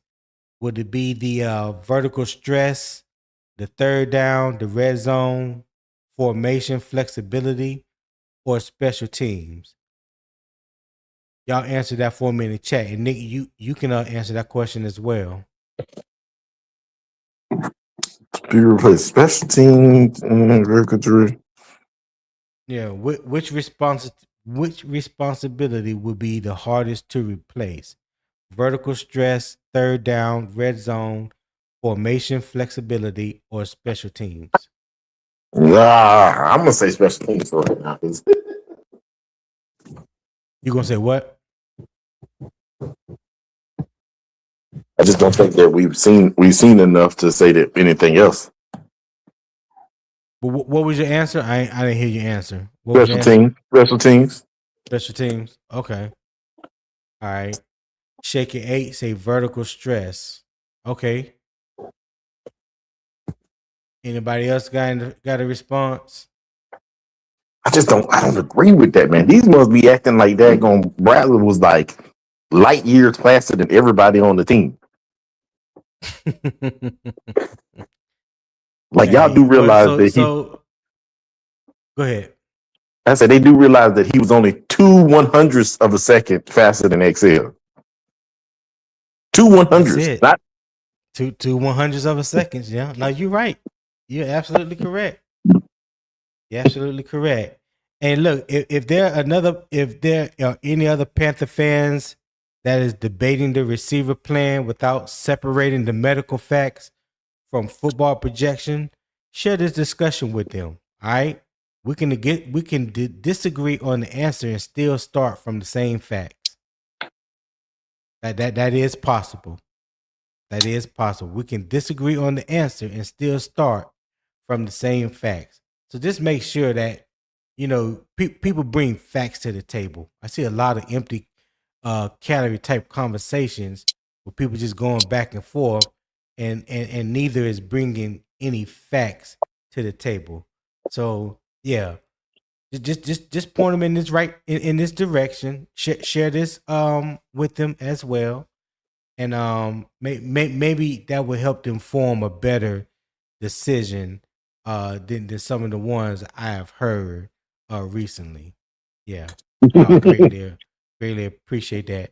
And before we close, let's return to what we know. All right. Carolina confirmed that Brazzell injured his left knee and underwent evaluation. Carolina has not announced an official diagnosis or recovery timetable. A partially torn LCL, a second opinion, and an absence of up to 8 weeks have been reported. Mitchell Evans has a confirmed lower ankle sprain. Dan Chisena has been placed on injury reserve. Casey Washington has officially joined the roster. The responsible approach is to wait for the official medical information while preparing the receiver rotation for a meaningful absence. All right. Chris Brazzell's injury changes Carolina receiver plan, but it doesn't have to break it. Legette now gets the first real opportunity to step into more outside work, while Metchie, Horn, Reed, Moore, Tremaine, and Washington all still have clear paths to carve out meaningful roles depending on what they show in practice and preseason action. Still, the evaluation has to stay honest and grounded in football reality. The real questions are whether the Panthers can still threaten defenses vertically, whether McMillan can keep moving around the formation the way they need him to, and who is going to earn Bryce Young's trust on third down. All right.